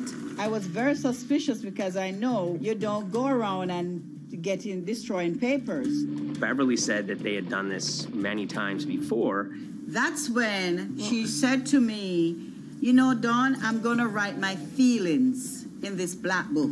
Diary. And it's a diary, and she started writing. Each day, she would write a little at a time. Around the holidays of 2018, a package had arrived, a FedEx package, and in it were materials about a venture capital fund based out of the Cayman Islands. Dawn and some other family members take a look at this, and they see that Beverly is signed up for this fund to the tune of $5 million over the course of several years. And that was really the beginning of it. That was sort of the tip of the iceberg when it became obvious that something was going on, that my grandmother really wasn't aware of this fund. Beverly started to panic. She got really upset and called, JP Morgan's headquarters in New York and asked for Jamie Dimon. She said she was told someone would call her back, but she says that never happened. She wrote a letter to Evan and Avi, and in there she laid out a number of things that were concerning her: unauthorized trading, the checking account. She had about $1 million worth of jewelry in a safe deposit box, and that her son Bobby had the key to that box, and that jewelry had gone missing. All this was kind of packaged in this, 5-page handwritten amendment to a will and trust. There's such an evolving narrative about why the jewelry was taken. The only truth we really know is that the jewelry is gone. But why it happened, there have been a lot of different stories. You just don't take your mother's wonderful things and hand it out. And they emailed that note to JP Morgan to seize all activity on her account. And it ended up setting off a firestorm after that. As soon as they got this email that there was a cease and desist and that she wanted to send her money and change brokerage firms, they were actually vacationing one floor below downstairs. They're there right now. The next day, Beverly's in her place. The granddaughter's still in her place visiting. Dawn is there, and up comes Bobby kind of barging through the door. And he's screaming about what was sent to the JP Morgan. They're now investigating now. And he's furious, takes his mother and sort of puts her into a chair, gets pen and paper, and she says physically forced her to write a retraction letter. They were pushing me around. It was a scary time. I was really afraid too. I had to take her to the doctor, and she did an x-ray because she was in so much pain. The locks had to be changed. The phone number had to be changed. I really thought we were going to have to hire guards to be outside just for protection. Oh, it was terrible. Horrible scene. Beverly brought her case before the Financial Industry Regulatory Authorities, usually known as FINRA. It took several months of hearings. She sees all sorts of transactions that's going on, hundreds of them that she claims that she never knew about, never authorized, but yet were logged in JP Morgan's files as having been direct requests from her. That included the sale of a large amount of Apple stock worth several $1 million, as well as all her stock in Big Lots. Over the course of their time with JP Morgan, Evan and Avi were making all sorts of trading on her account that was generating millions of dollars in commissions for themselves and the bank, yet she was not sort of getting any of the type of gains that you would expect sort of an $80 million account in a bullish market to be able to get. They issued a ruling entirely in her favor, finding that her grandsons, as well as JP Morgan, they were liable for violating their fiduciary duty, misrepresenting themselves, and they also found that the bank and her grandson, Evan, were liable for elder abuse. Evan and Avi, they were fired from JP Morgan. They issued an award of about $19 million. I reached out for comment, and JP Morgan emphasized that Evan and Avi were no longer with the firm and that their actions do not represent the sort of values of the bank. I reached out to Evan and Avi, heard back from their lawyer saying that, they disagree with the law and the facts that FINRA kind of used to decide the case against them and are seeing if they can have it withdrawn. Her son, Bobby, wrote her a letter, said his sons weren't criminals, and he also admits to taking her jewelry. And he says he needed it to pay off some bad business debts he had. They never once came up to say, I'm sorry. If there had been an apology and some acceptance, and asking for forgiveness from my grandmother, I don't think we'd be in the position that we are now. Since the piece came out, we've received dozens of messages from people, many of whom are telling their own sort of personal tales of, kind of financial advisors gone bad, or family members who got control of an estate and abused, those within. It seems that it's really resonated with a lot of people. I keep, hearing a lot of feedback about Beverly and how, a lot of people feel she did the right thing. You're never too old to stand up for yourself and try to right an injustice. She was adamant that she wanted to stand up for herself, but at the end of the day, they did wrong. It's a painful life lesson. You know, Beverly taught them that you don't mess with grandma.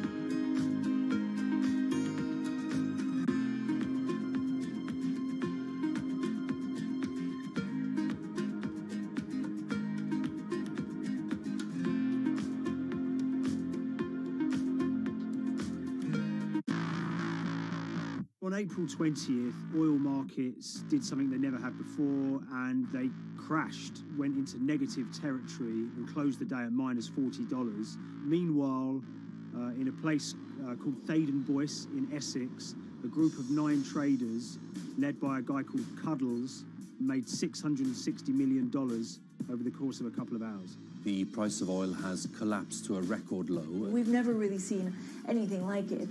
WTI this morning down more than 35%. People maybe wouldn't have been so surprised if the oil price had fallen to zero, but the oil price went to minus 38. It went far lower than anyone had expected. And so lots of people in the market were saying, well, hang on, something else is going on here.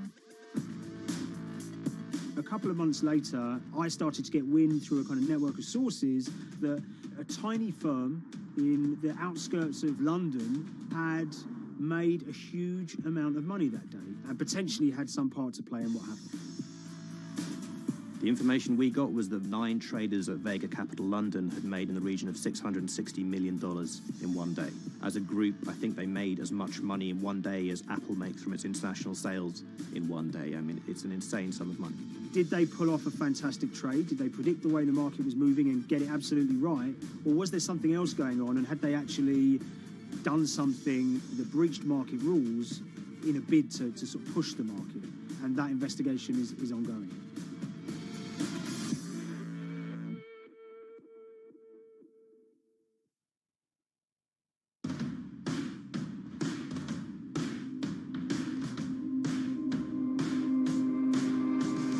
So Paul Commins is a trader who cut his teeth in the pits in the 80s and 90s. When everyone had a nickname, his was Cuddles. If you can imagine, that was a very sort of cutthroat type of world where people are doing, you know, hundreds of thousands and millions of dollar trades by shouting at each other, giving hand signals, and then sort of scrawling on scraps of paper. The culture of the trading pits in London was very influenced by the working class guys who became traders there. They weren't like the city bankers that had gone before them. They weren't usually Oxford or Cambridge. You know, they didn't wear Savile Row suits. They were ordinary working guys who happened to have a talent for trading. And a lot of them came from Essex. I think it was 400 traders in the pits, and Cuddles in his, you know, oil and gas pit was described to us as amongst the top 3.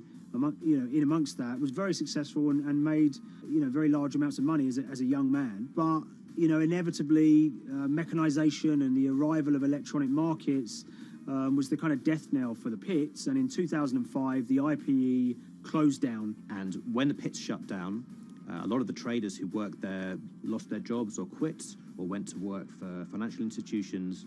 But Paul Commins decided to start his own trading collective out in Essex. Some of them are ex-pit guys, cut from the same cloth as him.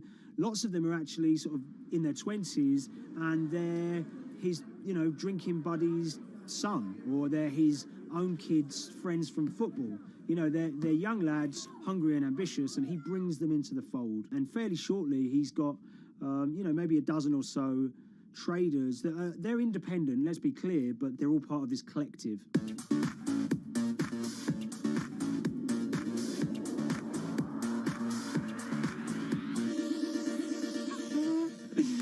Yeah, I'll let Liam deal with Essex. I am from Essex, so I feel like I'm free to, to get into this. Sweet, as they say. If you were to ask someone in Britain how they would imagine a kind of Essex person, they would see someone who's maybe slightly flamboyant, with a sort of Cockney accent, a sort of Guy Ritchie-style accent. Not afraid to splash the cash, but it's probably pretty bright and has done well for themselves. Don't even make sense, does it? But, these guys, they drove around very nice Rolls Royces and Bentleys. They went to places like Marbella on holiday.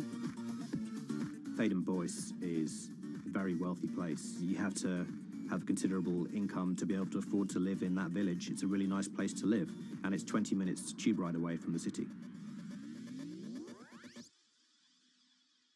Earlier in the summer, we have this lead, which is that there's this tiny firm called Vega Capital London, and they were the biggest winners from the biggest oil crash in history. Anyone that covers markets is going to be surprised about that. You're thinking your BPs of the world or your Glencores, but there's this tiny firm. And one of the big challenges that we had was actually finding out who worked with Vega Capital. It wasn't immediately obvious, and at first we had absolutely no idea. If you go to the Vega Capital website, it says it's under construction. If you do basic online searching, it's very difficult to find anyone who's publicly connected to the company. So inevitably, we're incredibly curious at this point. Like, who the hell are these people? The more reporting we did, the more it became clear that this group were connected socially as well as professionally. They went to weddings together, they played golf together, they would go on holiday together. We found out that a number of them were members of the West Ham Supporters Club in London. A few of them started companies together, so you could see all the connections between them and start to see a distinct group emerging. And it really just was this kind of shock that, this wasn't just like a hedge fund or a firm you'd never heard of. This was actually a group of buddies who all had the same experience on this day and had all made a huge amount of money. So if you're an oil trader, there's a number of different ways you can trade, and probably the most popular is WTI futures contracts. And it's basically a contract that says, I'm going to buy 1,000 barrels of oil from you at this point in the future, or I'm going to sell 1,000 barrels of oil to you at this point in the future.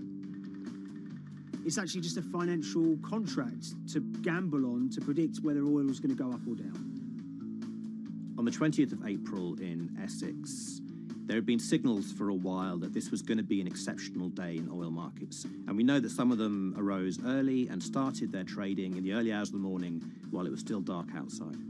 Essentially what they were doing is buying contracts that gave them an obligation to buy oil at whatever the price ended up at 2:30 p.m. So they're basically placing a bet that oil was going to fall throughout the day. But they're simultaneously selling lots of oil as well. And whether they make a profit and how much profit they make is the difference between what they buy the oil for and what they sell the oil for. Now, of course, we now know throughout April 20th, the price dropped and dropped. So this is going very well for them. They are committed to selling oil at these prices, and the prices are continuing to fall, which means they're going to be able to offset it and buy oil at cheaper at the end of the day. Now, once it gets to kind of 1:30, 2 p.m., that's when things start to get really interesting. Suddenly there's a kind of influx of buyers and sellers, as desperation increases in the market and trading volumes go up. Now at 2:08 p.m. exactly, something bizarre and unprecedented happened, which is that oil passes into negative territory. And it fell to a record level of minus $38. We've never seen anything like it, period, in terms of the contraction of the global economy. That huge gulf between what they were buying the oil for and what they were selling it for enabled them to make more money than they ever thought possible. So their profit was the difference between minus 37 and all of these positive numbers on every contract they sold. The price of crude briefly hit minus $37 a barrel. For one group of traders operating from a small office, it was a very, very profitable day. It's important to remember this had never happened before in the history of oil trading. No one could have predicted it. I can't think of another example of where you enter a trade and you get paid on both sides. You get paid both to sell and to buy. It's unthinkable. One thing we know about the Cuddles Trading Arcade is that they were very comfortable taking large risks. And, you have to be clear, this was a large risk. Yeah, we spoke to oil traders, both people that know these guys and people that don't, and they all say that this is, incredibly risky. And that's actually what stops a lot of oil traders doing trading like this. They simply aren't willing to stomach the risk. But Cuddles and his friends were. So when the kind of final calculations came down, the group of the 9 most profitable traders made $660 million or thereabouts between them. I mean, if you can imagine, I think 3 or 4 of them made in excess of 100 million each. One of the astonishing things about this trade is that 2 of the individuals who made more than $100 million in a single day were in their 20s. One of them was 22 years old. Only a few years earlier, he'd been posting on his social media about doing teenage stuff with his mates in town and going to see girls and rap music.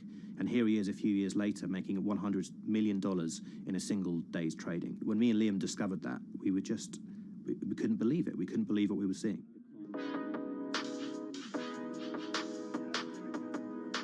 Oil trading is a zero-sum game. Anytime you're making money as an oil trader, someone else is losing it. Amongst the biggest losers were the investors in this Chinese fund, Crude Oil Treasure Fund. There were thousands of them, and they lost everything. Lots of people had put their savings into oil funds. They lost money that day. Big banks and brokers who sort of stand in the middle of trading parties, they lost money that day. And another interesting thing is that oil-producing countries like Kuwait or Canada, they sell oil as an average of the WTI closing price over the preceding month.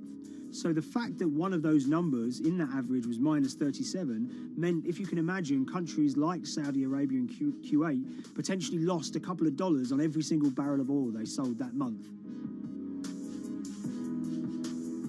Vega Capital's traders made such an extraordinary sum of money that it was inevitable there would be some scrutiny of what they did.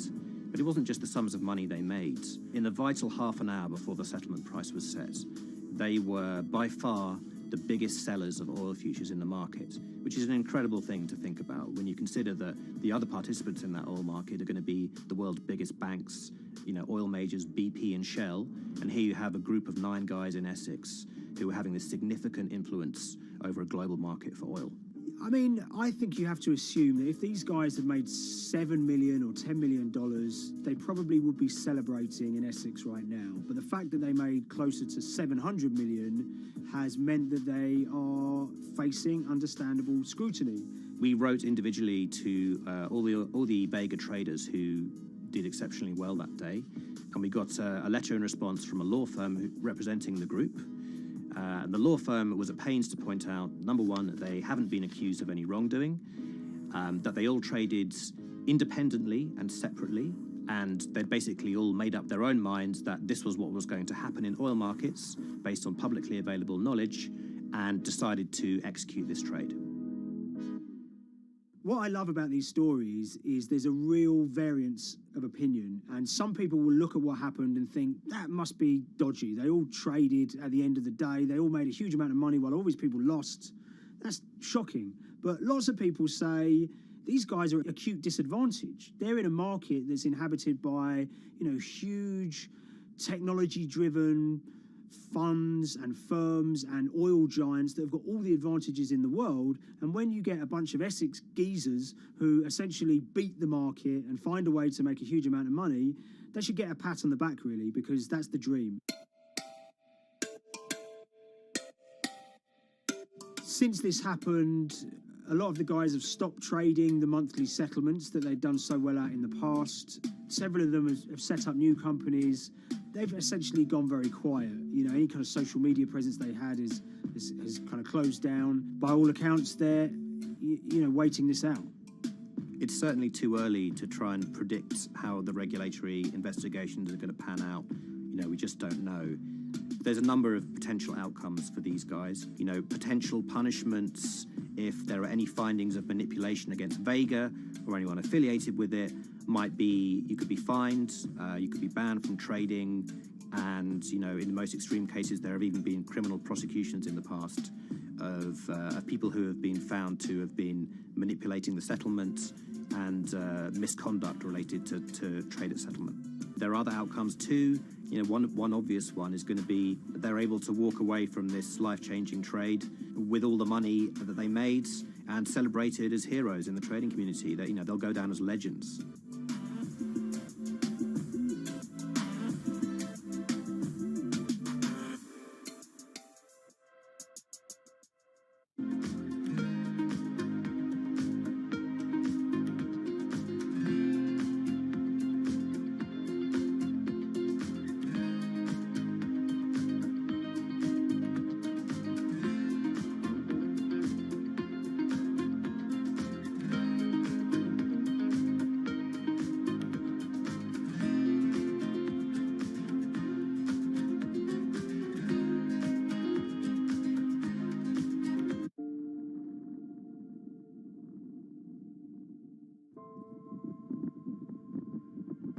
It's very important, given the nature of the climate crisis right now, for the general public to have an understanding of what progress is or is not actually happening. And I think many readers right now, they'll see these hundreds and hundreds of companies making these big, bold climate claims.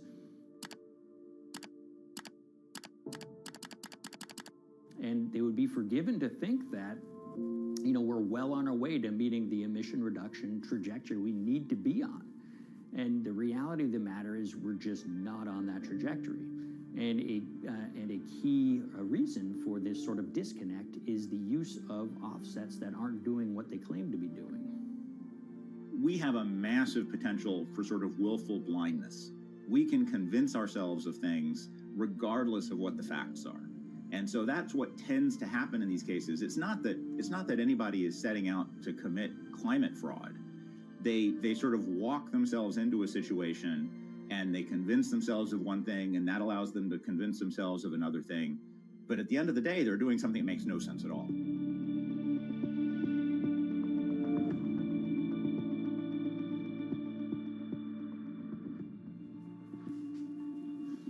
My name is Ben Elgin. I wrote the story about how the billion-dollar market for carbon offsets is setting back the fight against climate change.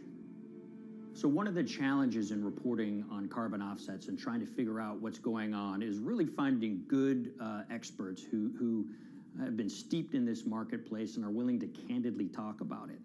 One of the best people for this is a fellow named Mark Trexler, and I've been talking to him for more than a decade. My name is Mark Trexler. I've worked in climate change for the last 30 years. I was actually hired by the World Resources Institute in Washington to work on the first carbon offset project in 1988. In terms of defining a carbon offset, one of the beauties, so to speak, of greenhouse gases, sort of the silver lining of greenhouse gases, when you put up a molecule of CO2 into the atmosphere, it can be anywhere in the planet in 7 days. And therefore, if there's an option to reduce emissions on the other side of the planet, and you can do that very cheaply as compared to doing it in your factory, for example, then why not pay that person, that factory on the other side of the planet to reduce their emissions? Then you are, in a sense, offsetting your emissions, and the atmosphere doesn't really see your emissions anymore. So carbon offsets have been around for quite some time, and they were actually key with these international climate agreements, such as the Kyoto Protocol, which mandated the wealthiest countries reduce their greenhouse gas emissions. The treaty was signed on the 11th of December, 1997. Decided. The business community in general saw carbon offsets as a huge opportunity to comply with whatever policies and measures might be coming down the pike on climate change much more cost effectively. We've seen a huge surge in companies making big proclamations about how they're going carbon neutral or zeroing out all of their carbon emissions. We're going to reduce our carbon footprint to net zero. Unilever is committing to net zero emissions. We can achieve a net zero emissions world. We began looking at these corporate claims of dramatically reduced emissions, and we noticed so many of these companies were using carbon offsets to achieve these aims. And as we began to look at the carbon offset projects themselves, what we found is that the environmental benefits claimed by these companies are not actually what they seem to be.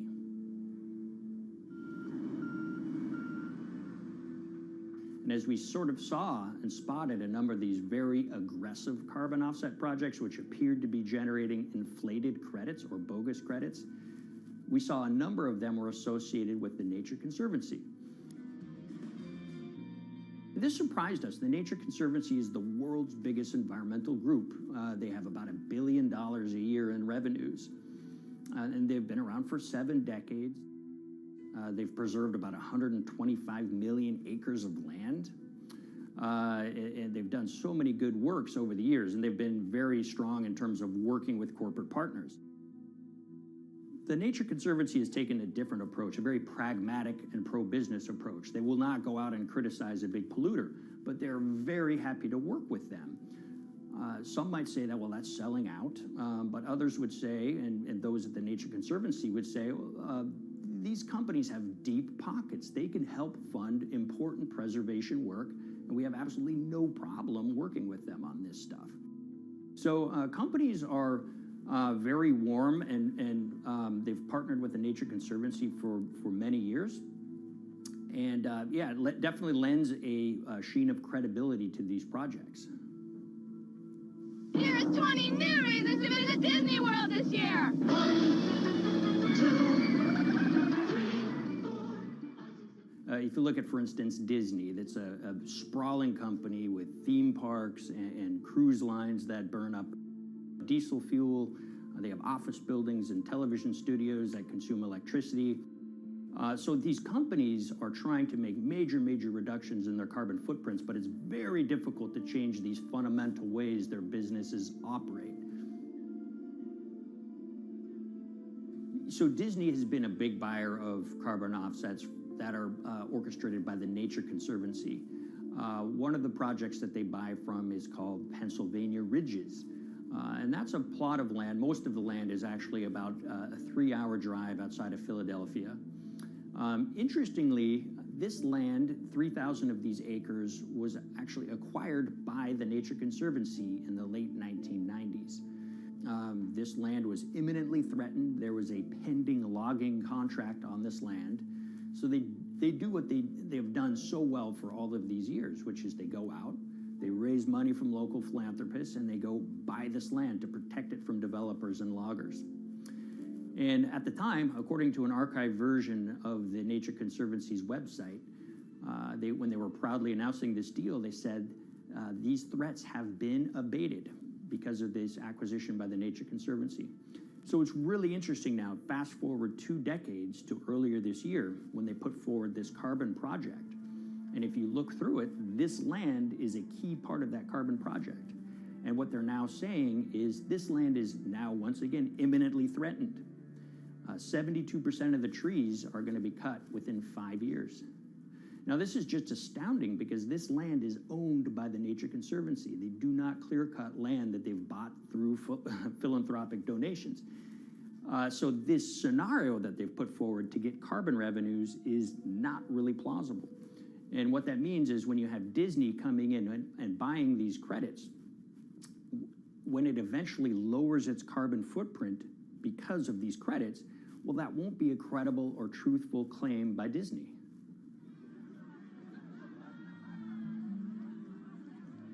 So this is an organization that truly understands the threat of the issue of climate change and is wanting to do its part to address this. However, in this situation, it just appears their drive, which they've had for decades, to increase the amount of revenues that it can use for land preservation work. Nature Conservancy and many others see that carbon credits as a pot of money that they can tap into to further their own benevolent aims. But unfortunately, what this has resulted in is claims of climate progress that just aren't really happening.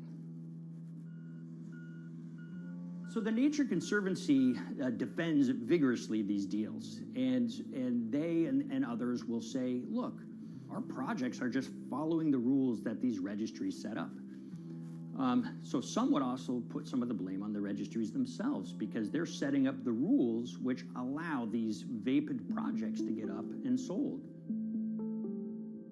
So we've reached out to all of the companies we mentioned in this story, including Disney. They didn't want to be interviewed for this story, but they all told us that, look, we have to rely on the experts out there, and those experts, they say, are these carbon registries that have been set up. Most of these Nature Conservancy deals are set up and sold on this exchange. It's called the American Carbon Registry. Now, it's the oldest of these registries that allow voluntary carbon credits to be sold. They've been around since 1996. What these offset registries do is they set up rules, and any carbon offset project has to follow those rules. But there's this tension that's always there. If the rules are too strict, then it's going to be very hard for carbon offset projects to get up and running. So there's this balance going on where the registries want rules that attract projects, but they don't want it to be so strict where it will disincentivize projects from getting listed. One of the challenges with designing carbon offset systems is that there are normally two people at the table. You have buyers and you have sellers. And to some extent, you have policymakers, but you know, the buyers and the sellers are really the ones with the expertise, with the incentive to really participate hard, make a lot of things happen. And the challenge there is that both of them sort of want the same thing, or they're both happy with the same thing. They're happy with low-cost offsets and a lot of them, because that works for their business model. You end up, though, with nobody really representing the atmosphere, so to speak.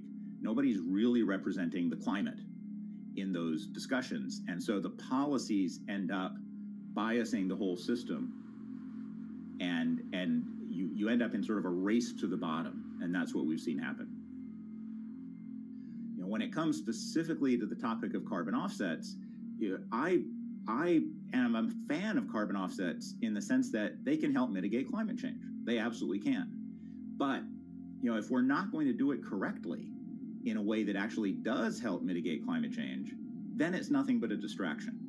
And, you know, after 30 years, you have to start wondering, is it really just a distraction? And that's really unfortunate, but that's where we are. Ultimately, what needs to happen is systemic change. You know, we're sort of nibbling around the edges with some of these different things. We need to change how we produce energy.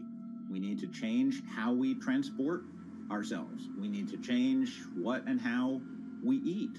You know, we need systemic change associated with transitioning to a low carbon economy. A lot of what we're doing today is not promoting systemic change. It's sort of trying to stick your thumb in the dike to preserve the current system. And at the end of the day, that can't really work.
The Hyperloop. There's a good chance you've heard the name by now.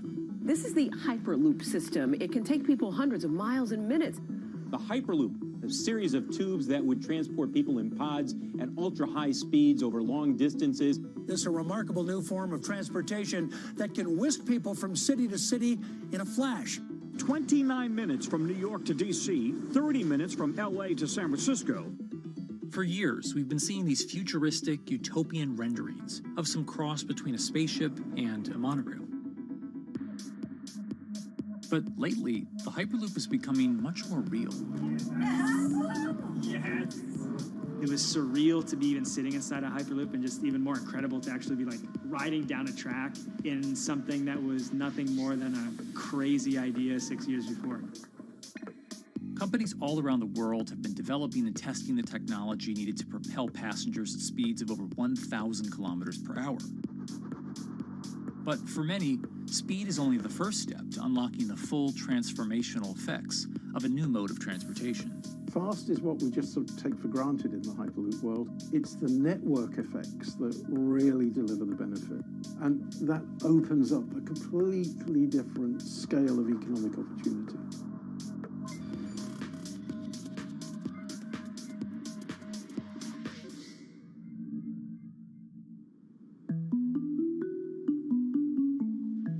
We've got planes, trains, automobiles, and boats for getting around Earth. But what if there was a fifth mode? And I have a name for it, which is called the Hyperloop. The Hyperloop? Hyperloop, yeah. In 2013, while riding high on the growing success of Tesla and SpaceX, entrepreneur Elon Musk released a white paper outlining the basic framework of the technology he called Hyperloop. The basic idea goes a little something like this. A tube reduces the air pressure to a near vacuum-like environment. A Hyperloop pod is then suspended in the tube, usually by magnetic levitation. The whole pod can then be propelled forward. Because there's no traditional friction sources like air resistance or rolling friction that would push back against the pod, the Hyperloop is able to move at incredibly high speeds and do so fairly efficiently. Despite its futuristic name, however, the general concept behind Hyperloop is actually pretty old. In fact, New York City's first attempt at an underground public transit system in the 1870s was based on a similar principle. The pneumatic transit system was short-lived, however, only stretching one block and topping out at a rather leisurely 10 miles per hour. While Elon would make some 21st century improvements to this concept and bestow a very 21st century name, he wouldn't end up pursuing the technology itself, instead electing to focus his efforts on something a little bit deeper, literally digging the requisite tunnels via his boring company. It would take another billionaire industrialist who dabbles in spaceflight. No, wait, not that one. Yeah, that's the one. After Richard Branson would make a large investment in the company Hyperloop One, it would be renamed to Virgin Hyperloop. What we've always been trying to do as a company is show that this technology could work, that it could be made safe, and that ultimately it's something that's happening in the next couple of years, not the next 20 years. Josh Geigel is the co-founder and CEO of Virgin Hyperloop. In a familiar tech startup story, he's seen the project go from a garage to a large-scale testing facility outside of Las Vegas. So we started building the first kind of Hyperloop system in 2016. We've done a lot of work, about 500 tests that we've done on that over the last 5 years. And what we realized that we need to do is take that technology, show that it can be commercial, so drive the cost down, improve the efficiency, improve the performance.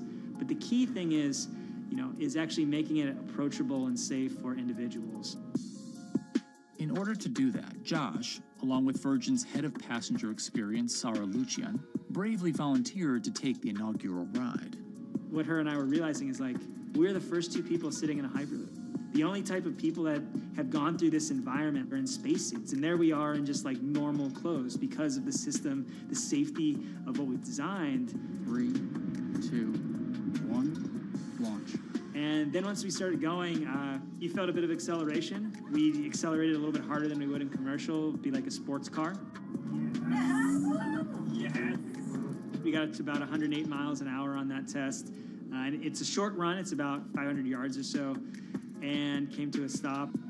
The test, lasting only about 20 seconds and covering only a quarter of a mile at just over 100 miles per hour, is a long way away from a true functioning Hyperloop. But as for optics, it's a crucial step for the future of funding. The number one question we got from investors or from project proponents or just people in general was is a Hyperloop safe? And what better way to show something is safe than by actually getting people on it? But convincing investors and governments that would likely be fronting some of the construction costs for an unproven technology is no easy task. First and foremost is the question of safety. Most people don't know how an airplane works, but yet they get on an airplane. They get on an airplane because, it's faster than driving, and most importantly, they've probably gotten off of one before, they've seen someone get off of one before.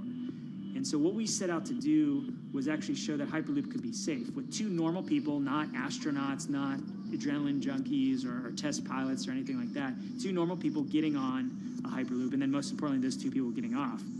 But beyond safety concerns, constructing Hyperloops will undoubtedly require a significant capital investment to the estimated tune of around $60 million per kilometer of track.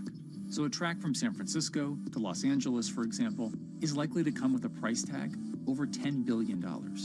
And before large governments are willing to come in and front those costs, investors who are funding Hyperloop development must accept it as a long-term mixture of technology and infrastructure investing. Investors that are used to short returns because you're developing apps or something to that effect, those aren't the investors that really get excited about Hyperloop. What you start to see is the people that are looking at platform technologies, right? So this idea that because the smartphone existed, Uber could exist, right? So who are like the Vanderbilts of this century? And that's the part where you're going to get a lot more no's than yeses. But those people that have the ability, the fortitude to stick it out, to see the game-changing platform here, those are the people that we're looking for. And since we've done that passenger test, there has been a lot of interest that's really, this is a lot sooner than I thought.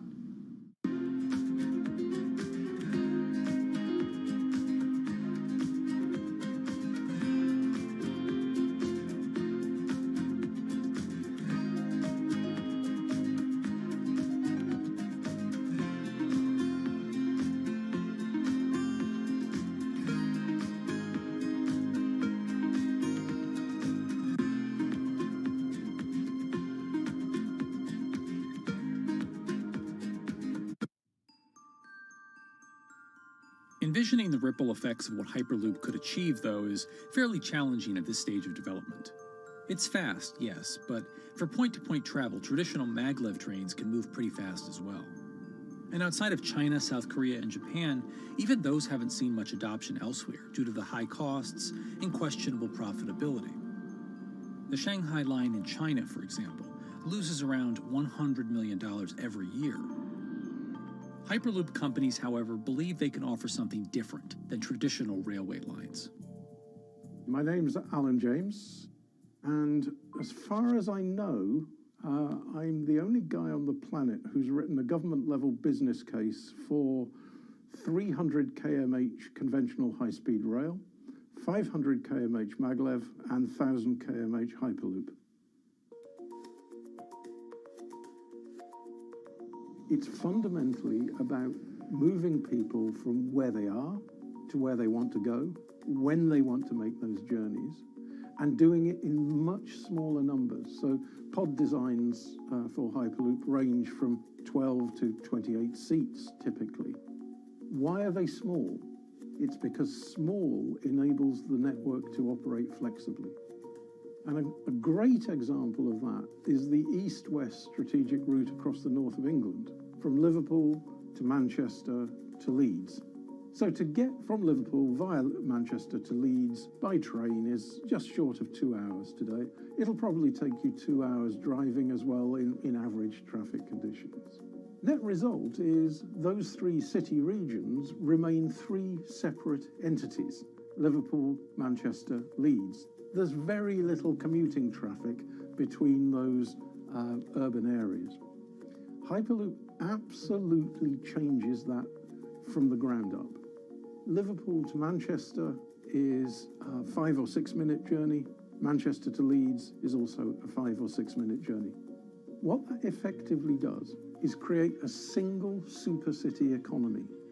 In this vision, the Hyperloop acts a little more like a highway, where pods have fixed destinations and don't need to stop along the way. Meaning you can travel on a Hyperloop network from, say, Liverpool to Leeds, while the pod behind you travels from Liverpool to Manchester. And if that metro Hyperloop network is connected to other networks from the same location, you could travel from Liverpool to Paris or Liverpool to Amsterdam, all without making a single stop. For passengers, for business, for leisure, that is utterly transformational. For high-value freight and logistics, it's equally transformational. But critically, if you do a Hyperloop network at scale, you begin to deliver massively significant carbon savings too. A multi-regional Hyperloop network could become a replacement for both short-haul passenger and cargo flights and traditional ground transportation, both of which are significant carbon producers. One Hyperloop-connected distribution hub, perhaps at an airport that is predominantly used for international air freight, replacing maybe 10, 12, 15 distributed road hubs. It takes a lot of polluting and inefficient truck haulage off the roads. That itself means roads gain extra capacity. Hyperloops will still need to use electricity to both move pods and maintain the near-vacuum environment in the tube. Proponents of the technology believe that this can be done by using renewable sources, including a combination of solar panels and battery technology that could be used along the Hyperloop itself.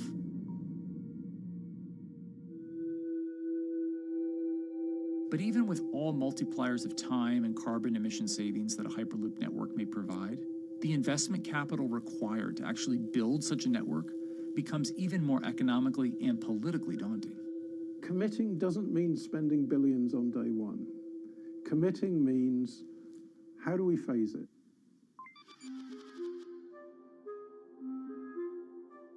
One company in the Netherlands is working to develop that technology, and perhaps more importantly, the international coalition needed to make the Hyperloop network a reality. So we are here in Europe's first full-scale Hyperloop test facility, where we can already prove every conceptual technology of the Hyperloop. This is Tim Houter, a co-founder and CEO of Hart Hyperloop, headquartered in the city of Delft. And while this testing tube might not seem as large as others, inside is a key technology to create the on- and off-ramp type infrastructure of a Hyperloop network. That is, a lane switch. That's something we can already test here. You can actually see it here, that the track is diverging from one track into two. That makes it possible to eventually split up the Hyperloop track in two sections. And in that sense, you can create a complete Hyperloop network that in the end will make it possible to travel, for example, over a whole continent. Take Europe, for example, with the same ease as you can now travel with a metro in a city.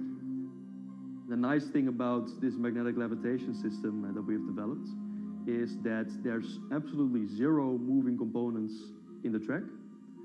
So for example, if you have to do a lane switch, all you do is that the tube basically splits up, and statically the tracks also split up. And whenever the vehicle enters a switch, it either pulls itself to the right with its magnets, or it pulls itself to the left with its magnets.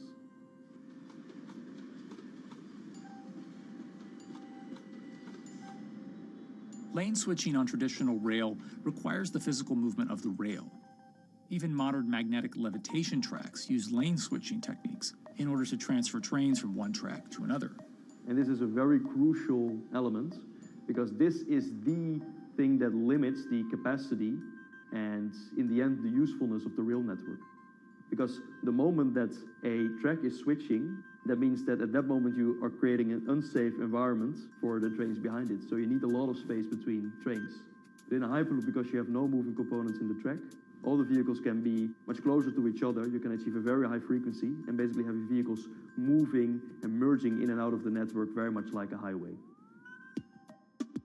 For now, though, Hart's physical testing has been limited by the size of their tube. Because the test track is only 30 meters long, they haven't tested this lane switch at speeds greater than 20 kilometers per hour. However, the company is working to build a new test site where it plans to increase that testing speed to 300 kilometers per hour. We're now in a phase where we have proven most of the most important technologies in the test facilities that we already have. And we have also demonstrated the viability and the feasibility of a network. If you look at all the subsystems that it consists of, most of those are proven systems, already demonstrated in lab conditions. So we don't really believe that the technology itself is going to be the biggest challenge. Because for all Hyperloop companies out there, Actually building a Hyperloop system requires more than just a good product. We're talking about the safety aspects, we're talking about integration into the environment, we're talking about the social aspects. Do people feel comfortable traveling in such a system? So it's about all these different aspects, and the complexity is really getting all the different stakeholders that are relevant and that do need to contribute to bring this to market, to get them all following the same roadmap.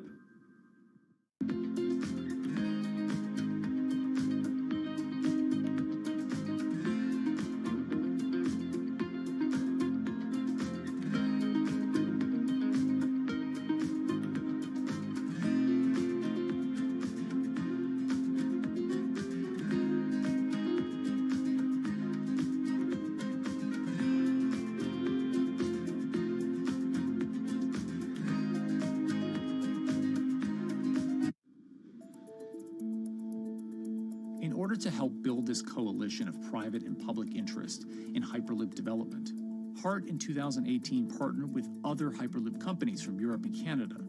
The goal was to define, establish, and standardize the framework to regulate Hyperloop systems.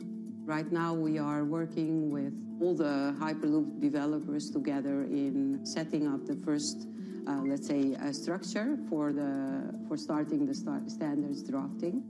One of the most important goals for HART is interoperability, which is essentially making sure the different systems can communicate with each other.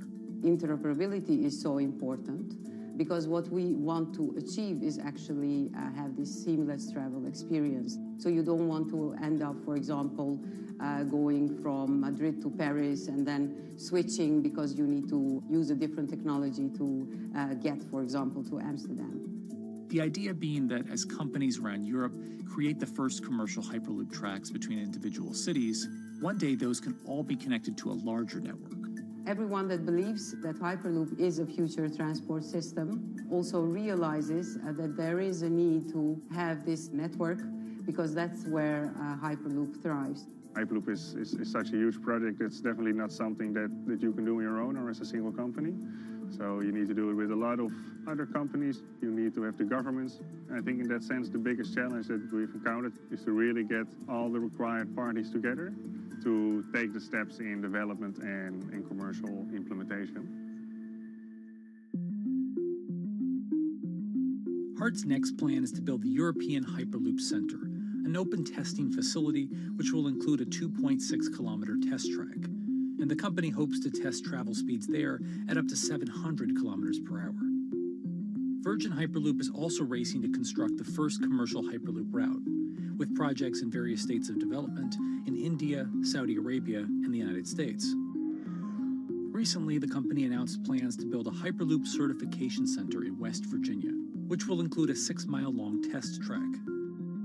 Proving the technology here will be crucial if Hyperloop networks can find a home among infrastructure investments that the Biden administration hopes to make.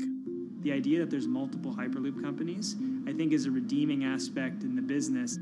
People really want to see something happen, so having multiple people move forward is good for that. I was struck when Josh and Sarah rode the pod. 2 or 3 of the major outlets used the phrase, "We now have a new mode of transport." And although all of that technology had existed before those 2 human beings rode it, it was the moment at which those 2 human beings traveled that short distance down the tube that in popular imagination, Hyperloop became a mode of transport. The metaphor I use with my team is that, the Wright brothers were first, but none of us fly on Wright Brothers Airlines anymore. If you don't continue to innovate, you're not going to be around, and so we'll continue to be at the forefront of building Hyperloop. Back in 2013, Elon had an idea. I think the difference now in 2021 is some brilliant engineers have spent real time grinding out the details. And I thoroughly expect the next 3 to 5 years to be decisive.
This week, how hydrogen can transform our energy usage. We'll look at why the universe's most abundant element could be a game changer in the climate revolution. Hydrogen technologies are not new. They are used in other sectors. We use them in space, on our rockets, and we don't need the laws of physics to change to be able to use hydrogen on our planes. From iron ore to green hydrogen, one of Australia's richest men tells us about his pivot to sustainable energy. Let's take action. It's practical, it's implementable. Let's do it now. Plus, the hydrogen revolution. We'll speak with the CEO of Italian utilities firm Snam about his new book and how green hydrogen could be competitive within 5 years. Costs are coming down and people are waking up to the fact that it's the only way to decarbonize certain sectors. From Bloomberg's global headquarters in New York, I'm Kaylee Lines, and this is Bloomberg Green.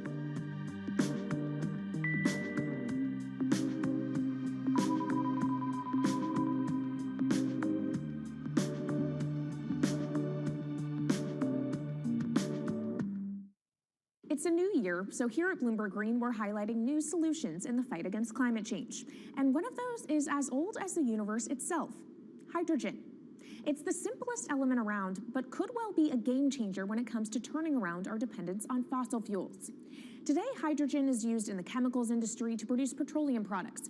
It's also starting to be used in steel production, an industry under a lot of pressure to decarbonize. But it has far more uses as well, from powering cars to heating our homes. And Bloomberg New Energy Finance sees a seismic shift in the sector in the next 10 years as green hydrogen squeezes out dirtier alternatives. So-called gray hydrogen dominates today. But as renewable electricity gets cheaper and more accessible, so will green hydrogen. In this week's edition of Bloomberg Green, we'll explore what this push into hydrogen means for tackling climate change. We'll hear from Australian billionaire Twiggy Forrest about his pivot from iron ore to hydrogen, and we'll also speak with the CEO of Italian utility company Snam about his book, The Hydrogen Revolution. But first, what are we using hydrogen for? And why does it actually matter? Christine Lee Edwards explains. Hydrogen, the most plentiful element in the universe. On Earth, we find it mostly bonded to oxygen in the form of water, or in other gases known as hydrocarbons. Hydrogen gas, H2, burns hot and clean, making it an attractive tool in the race to net zero. But isolating hydrogen from other elements is no easy task. Today, the cheapest way to do this is via chemical processes that break up natural gas. This releases a lot of carbon dioxide. Another method is to use electricity to split water molecules in a process called electrolysis. Although there is no carbon byproduct, a lot of electricity is needed. And if this power comes from burning coal or gas, it negates the zero emissions goals of using hydrogen to begin with. Hydrogen produced in this way, powered by fossil fuels, is called gray hydrogen. If carbon capture and storage is used together with fossil fuels, then it becomes blue hydrogen. If nuclear power is used, it's called pink. And finally, green hydrogen is when it's produced via electrolysis and powered from renewable sources. This method is considered emissions-free. It's predicted that by the early 2030s, H2 made from renewables will be cheaper than that made from fossil fuels. But that hinges on the cost of electrolysis declining, which will be achieved through larger projects and an expansion of manufacturing. To be clear, vast amounts of H2 are already used today. Global production in 2018 totaled 117 million metric tons. This hydrogen is mostly used for its chemical properties, not as a source of energy, and very little of it is clean. Some sectors like steel could start using hydrogen for these chemical properties, replacing coal. Industries like cement and glass may also use hydrogen as a source of heat. Another advantage is its energy storage potential. It can be stored over long periods of time and used when more power needs to be added to the grid. It also could hold an advantage over batteries in heavy transport and shipping. The promise of hydrogen for energy has been around since at least 1874, when Jules Verne wrote about it in his book, The Mysterious Island. But the future of hydrogen will depend on policy. Countries with net zero targets, carbon pricing, and hydrogen strategies with investment mechanisms are likely to see the highest H2 demand.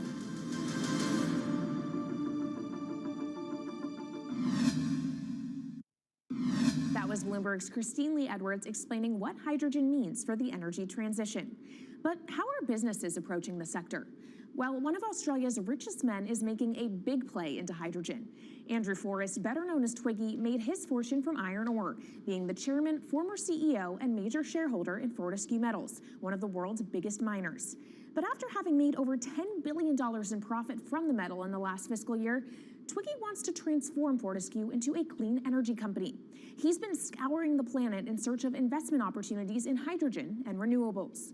The firm plans to allocate up to 10% of its annual profits for green energy investments and is exploring projects across the globe, from Indonesia to Argentina.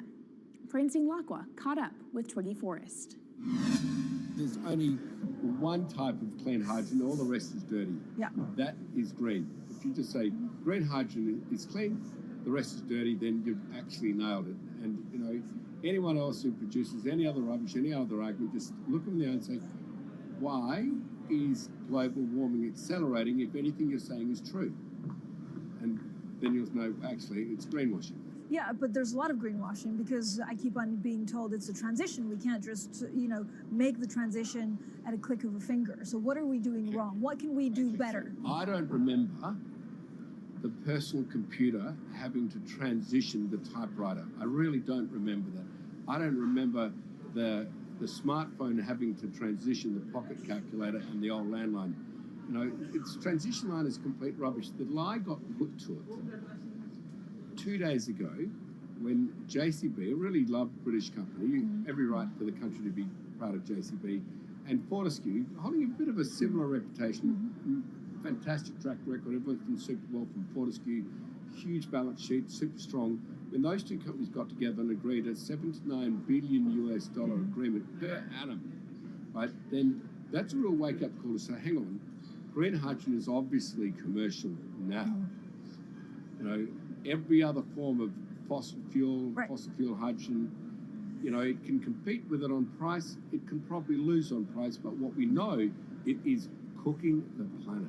And only green hydrogen, zero methane, zero carbon in the supply chain. Don't worry about the molecules in the supply chain. But at the moment, we're not even phasing out coal, if you look at the G20 communique. So we have a long way to go to talk about only using green hydrogen. Yeah, so look, I have a call, which I'd like to make now, that the world should not fund any more coal-fired power stations, coal mining projects, ever. We should wind them down as quickly as possible because they are cooking the planet just like grey and blue hydrogen is cooking the planet. Yeah. You know, hydrogen, which is not made from renewable electricity, is releasing 10 to 16 times more carbon, let alone the methane, which is worse, than it is hydrogen. So we've just got to stop doing things which are self-harming under the guise of greenwashing. So why are leaders so slow? Even if you look at the appetite for ESG investments, they're growing exponentially, so are emissions. So where are we allocating capital? Okay, so take the recent G20. There's probably a reason why there wasn't strong action coming out of the G20 because people were not aware that major transactions between large companies were taking place now on green hydrogen, that actually this pollution-free all the way through the supply chain fuel is now being transacted at multi-billion-dollar scale. If they'd known that, I don't believe any sovereign leader or any energy minister or climate change minister could not take ultra seriously that green hydrogen is now here to stay. It's broken through. History has been made. It will never go back. Okay, what is the one thing that you would tell leaders today and business leaders? How do we transition faster than what we are now because we're at real risk of missing our targets? Oh, so that's really simple. You stop funding, you stop subsidizing, you stop using money into fossil fuels. It could be carbon sequestration, it could be fuel rebates, could be anything. Hundreds of billions of dollars getting ashed while we ash the planet on fossil fuel subsidies. Because we haven't had that renewable electricity, we haven't had that green hydrogen, we've kind of been pushed down. It's all sorts of excuses. Oh, it'll never be commercial, it'll never be supplied in the quantities we need it, you know, blah, blah, blah. Now we know, let's take action. It's practical, it's implementable, let's do it now. okay, if we do it now, is there going to be a shock to the energy system? Is there going to be a shock actually to economically? And is it worth, not talking about transition, just going from A to B? Yeah, it's a fantastic question. A to B is the solution. Let fossil fuels do what fossil fuels do. Just burn their coal, burn their oil, burn the gas. At least they're pumping up carbon and methane into the atmosphere, honestly. Well, not that honest because they don't measure methane, which is 90 times worse than carbon. But at least the carbon is being done honestly. Encourage the green hydrogen sector to come in really fast. Okay, it's there. There's renewable power all over the world. We now know how to make electrolyzers much cheaper, like 25% of the original cost. We know how to do that now. We don't have an excuse to get into it. Does it need to be cheaper than oil and fossil fuel for it to be viable worldwide? Well, right now it is. Okay, so let's just swallow that bit of financial data. Right now it is cheaper, and it's getting more cheap. It's the only fuel you know Mr. Force, which is declining in value. You don't have enough of it, right, to power the world. Yes. That's only because we haven't had policies to support it. If we had policies to support it 5-10 years ago, it would be everywhere. You'd see the global warming budget start to come down. Yeah. Now, we've got 5 or 10 years to make a huge difference. I need policy leaders all over the world to appreciate now, okay, big business is transacting with green hydrogen in multi-billion-dollar agreements. We now know it's here and it's here to stay. Let's spread it everywhere. Coming up on the program, the hydrogen revolution. We'll speak with the CEO of Italian utility firm Snam about his new book and why he thinks green hydrogen will be competitive in just 5 years. Plus, how are airlines working to become more sustainable? We'll look at how Airbus plans to step up in the climate fight. This is Bloomberg Green.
From Bloomberg's world headquarters in New York, I'm Kaylee Lines, and this is Bloomberg Green. What will the world look like in 2050? Will global temperatures have stabilized, electric vehicles be abundant, and solar and wind power homes around the world? According to Marco Alvera, the CEO of Italian energy company Snam, that vision of the future could be a reality. And he says that hydrogen will pave its way. As he tells it in his new book, The Hydrogen Revolution, Alvera's moment of reckoning came in November 2018 when he tasked the Snam Scenarios team with studying how Europe could reduce its CO2 emissions to zero by 2050. Looking through the results of the study, Alvera said he was struck by how much hydrogen was in Europe's energy mix by that year. Beyond the abundance of hydrogen, the SNAM model also predicted that it would be the cheapest form of decarbonized energy for many sectors, and that it could be cheaper than today's prices for oil, coal, and nuclear power. Our Maria Tadeo spoke with Alvera at COP26. It's happening all very fast. We see the cost of hydrogen coming down a lot. Hydrogen will play a big role in the energy mix. I don't know if it's going to be 15 or 25% of a fully decarbonized energy system, but it's going to be big. Costs are coming down, and people are waking up to the fact that it's the only way to decarbonize certain sectors, the so-called hard-to-abate sectors. And you say it's the only way and the costs are coming down. Where do you see prices moving? Because a lot of the reticence at times has to do with the pricing, that some argue, well, it's still not the cheapest option on the market.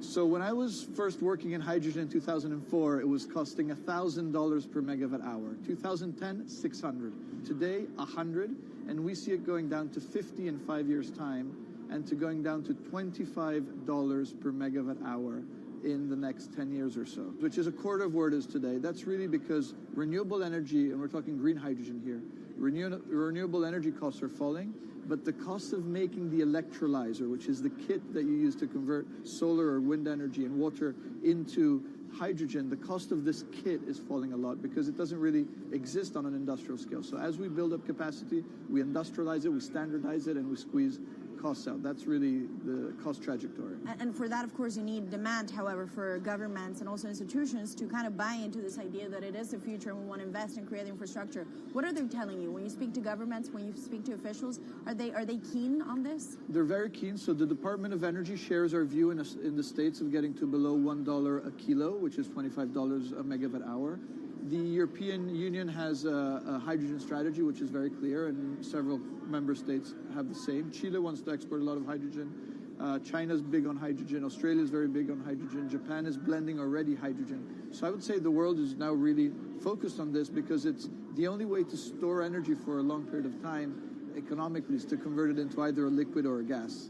And of course, you talk about the price, but the other big component is the volume. You know, how big can you go? Where do you see that on a time scale? So wherever it's sunny or windy, you can produce very cheap hydrogen eventually.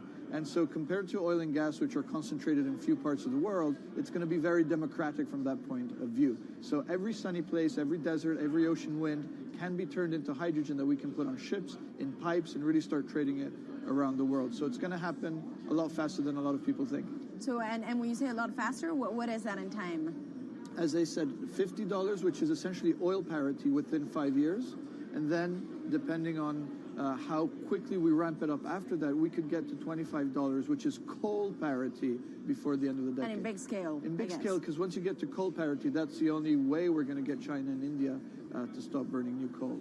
We have businesses in China and in India, and I see a lot of hydrogen development, a lot of renewable development in both countries. The India announcement was incredibly strong on 2030. Some people were upset about the 2017 net zero deadline, but when it comes to 30, he announced a big commitment to get to 50% renewables. Were you surprised by it? I was surprised that they would make it so explicit, and even the net zero is a big thing for them. And so I think it will happen faster than 2070 because of the falling cost of renewable and hydrogen. India's burning 80 gigawatt of oil, of diesel, to keep the lights on. So there's an immediate opportunity there, and we're very interested in working that country. And with regards to China, perhaps the fact that we haven't really seen them active, I guess the diplomats are working on this, but we haven't really seen the leadership. It's going to be technology, it's going to be industry. I think China has committed to a net zero, which is very important. At the G20, China was clearly behind the 1.5 degrees. So I think a lot has been achieved between the G20 and COP, and I think what's really important is to see in the coming years how quick. It's in our hands to make part of this happen in 5 years, or it could otherwise happen in 15, 20 years. It's about building the project. The capital is there. We saw how many trillions of dollars are already committed. What's missing is really the projects, and that's where companies like us step in. Marco Alvera, CEO of SNAM there, speaking with our Maria Tadeo. Let's turn now to the aviation industry. It's a big contributor to global greenhouse gas emissions, and it's under pressure to change that. In October, the International Air Transport Association, a trade body representing airlines, approved a target of achieving net zero emissions by 2050. To achieve that, many airlines in the US and Europe are looking to buy sustainable aviation fuel made from renewable sources like used vegetable oil. Initiatives like these are pushing plane makers to come up with some radical new aircraft that will eventually cater to our growing appetite for travel without hurting the environment. We took a look at how Airbus, the world's #2 aircraft manufacturer, is stepping up to the challenge. How long until we can fly emission-free? Airbus says it's more confident by the day it can be done by its 2035 target. Airbus's CEO spoke about its ambitions for hydrogen-powered planes at the company's summit in France. The physics works. Hydrogen technologies are not new. They are used in other sectors. We use them in space on our rockets, and we don't need the laws of physics to change to be able to use hydrogen on our planes. So every day we become more confident, but we think we need to have a plane, we need to have the right fuels, the hydrogen available in the right quantity at the right place at the right time, and we need the regulations to be ready. So we really need the work and the collaboration of many people around the globe to make it happen on time. But it could be a long wait until green passenger jets go mainstream. Larger aircraft with more than 150 seats are not expected to feature globally until about 2050. That means manufacturers and airlines today are under growing pressure to ramp up short-term innovations to cut their carbon. In the long term, meeting the ambitious plans for so-called green hydrogen means building a giant industry almost from scratch. To make that happen, British airline EasyJet is among those saying governments need to get involved and fast. Aviation's emissions over the last 3 decades leading up to the pandemic grew by about 80% to over 1 gigaton, and that's projected to double by 2050. According to Bloomberg NEF, about half of the airlines with the largest global market share have set net zero targets by that same date, nearly 3 decades away. Coming up, from blue sky projects to the bottom line. We'll speak with our Bloomberg NEF expert Meredith Annex and dig into their models about how hydrogen fits into the future energy mix. This is Bloomberg Green.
From Bloomberg's world headquarters in New York, I'm Kaylee Lyons, and this is Bloomberg Green. Now let's bring in Meredith Annex, our Bloomberg NEF hydrogen specialist, to talk more about how hydrogen could change the energy landscape. So Meredith, what place do you think hydrogen is likely to have in the future energy mix globally?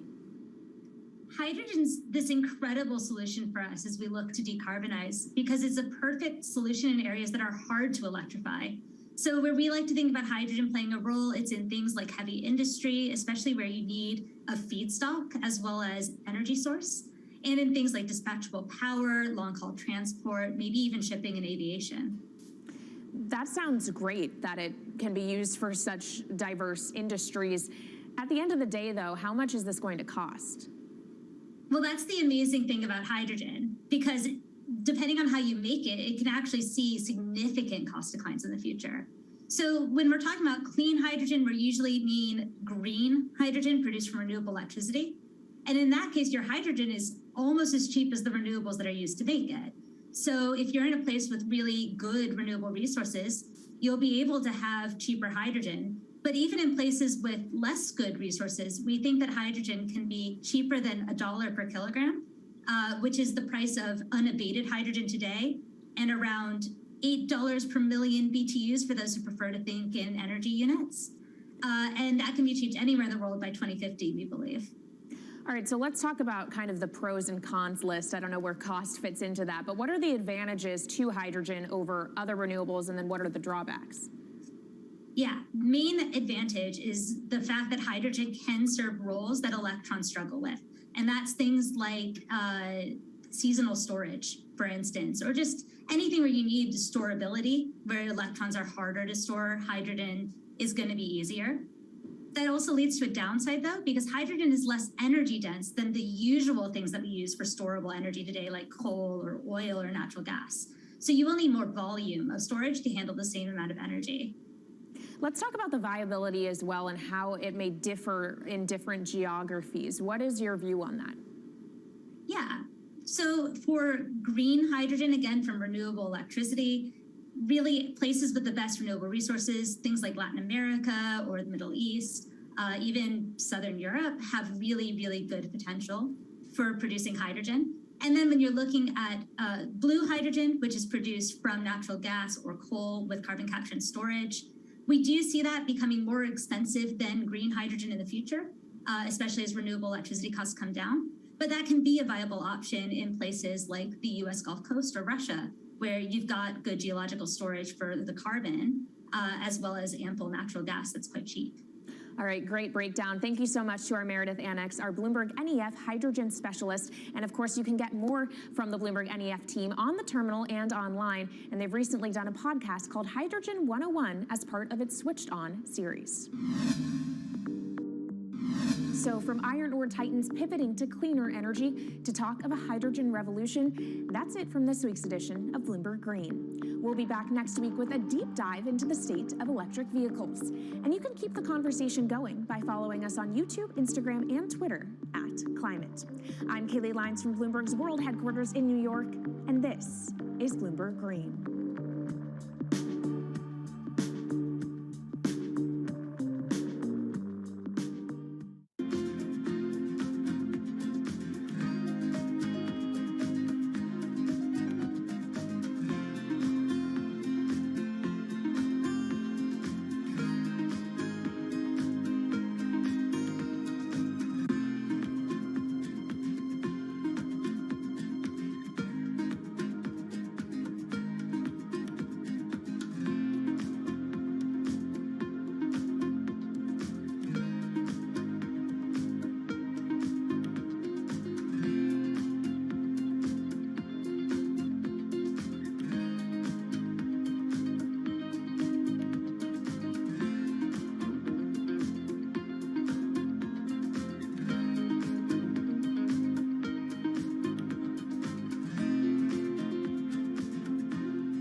The great sci-fi art of the mid-20th century teased a vision of the future with one distinct element in common: a life for humans in outer space.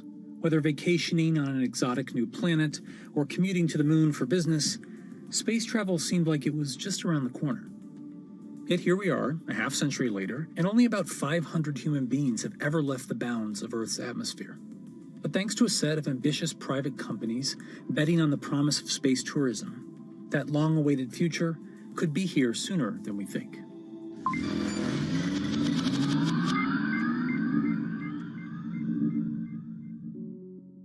For most of the history of spaceflight, governments have been the prime force behind nearly every aspect, from planning to funding to crew selection.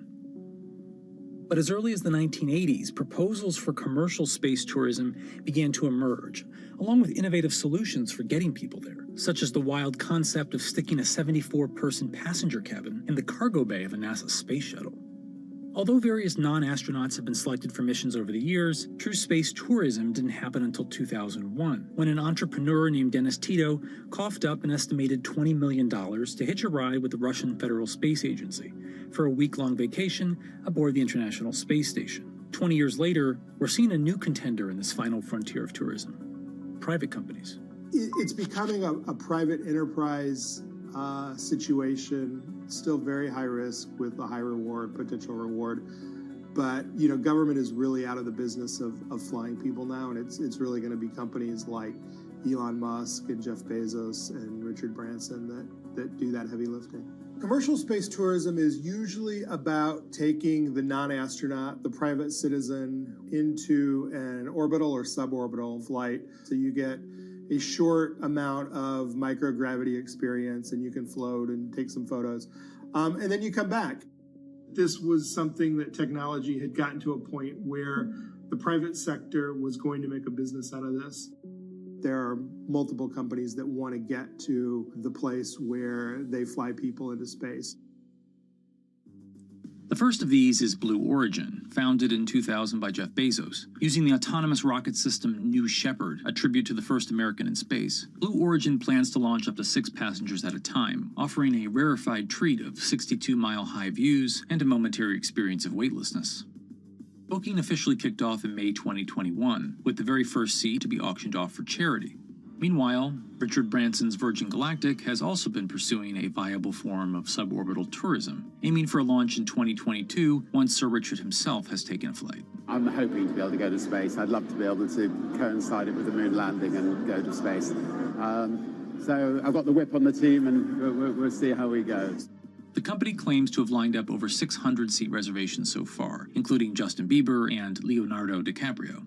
Virgin has projected that the final cost of the ticket will be at least $250,000, or roughly $50,000 for each of the 5 minutes or so of weightlessness that you'll get to experience. Although costly, both companies' offerings aim to make suborbital flight a regular form of adventure travel, eventually driving down costs at scale to expand the customer base beyond the orbit of celebrities and billionaires. The third major contender is Elon Musk's SpaceX, which has set its sights even higher on orbital flights, which are a whole nother level of complexity and energy and danger. When you go suborbital, if you're just going to go up above the von Karman line, which is 100 kilometers or about 62 miles, you only need to get up to maybe 5,000 miles an hour to get up there, and you go basically straight up and then straight back down. You don't have the reentry heating that you would see coming in from an orbital. So when you go orbital, I don't care if you're a baseball or a battleship, you've got to go 17,500 miles per hour, not just 5,000 miles an hour.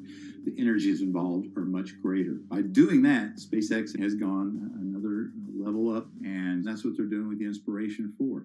Visit inspiration4.com for your chance to go to space. Inspiration 4 is the first planned all-civilian mission into orbit, slated to launch in late 2021. The crew will bring their own set of diverse perspectives and backgrounds and experiences to test how a group of different people, namely people who aren't professional astronauts, could fare in space. Until now, astronauts have had to be physically perfect, and this mission is changing that. And so I feel incredibly honored to be representing those who aren't physically perfect. At age 10, I was diagnosed with bone cancer, and I was treated at St. Jude Children's Research Hospital. And I spent a year there undergoing intense chemo and also surgery that ultimately saved my leg. I now work at St. Jude as a PA, a physician assistant, and I work with leukemia and lymphoma patients. The kids we work with are so brave, and they are very excited to watch me go to space because this is showing them that, they're capable of doing this as well. Haley, along with 3 other crew members, will spend 3 days in space, orbiting the Earth every 90 minutes before landing back off the coast of Florida. Well, when you think about access, the first astronauts for the United States came from the test pilot side. And so women weren't allowed to be a part of that. We have somebody in their 20s, somebody in their 30s, somebody in their 40s, and somebody in their 50s. And so there can be access in all kinds of ways, whether you're talking about age, whether you're talking about gender, whether you're talking about race and ethnicity, and all of those things. The first time, people are going up into space and not sent there by a superpower like the United States or Russia or China. Well, that's really significant.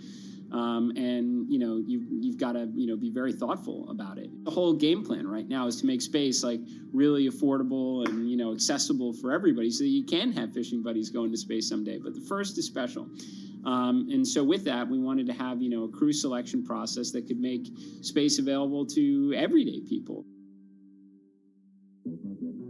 Getting to space is only the first step for space tourism. The next challenge is what to do and where to stay when you get there. Axiom Space is planning to launch the first segment of a new commercial space station in 2024. Their $2 billion project, called Ax Station, will become the first free-flying private international space station. Or, to use a more consumer-friendly term, a space hotel.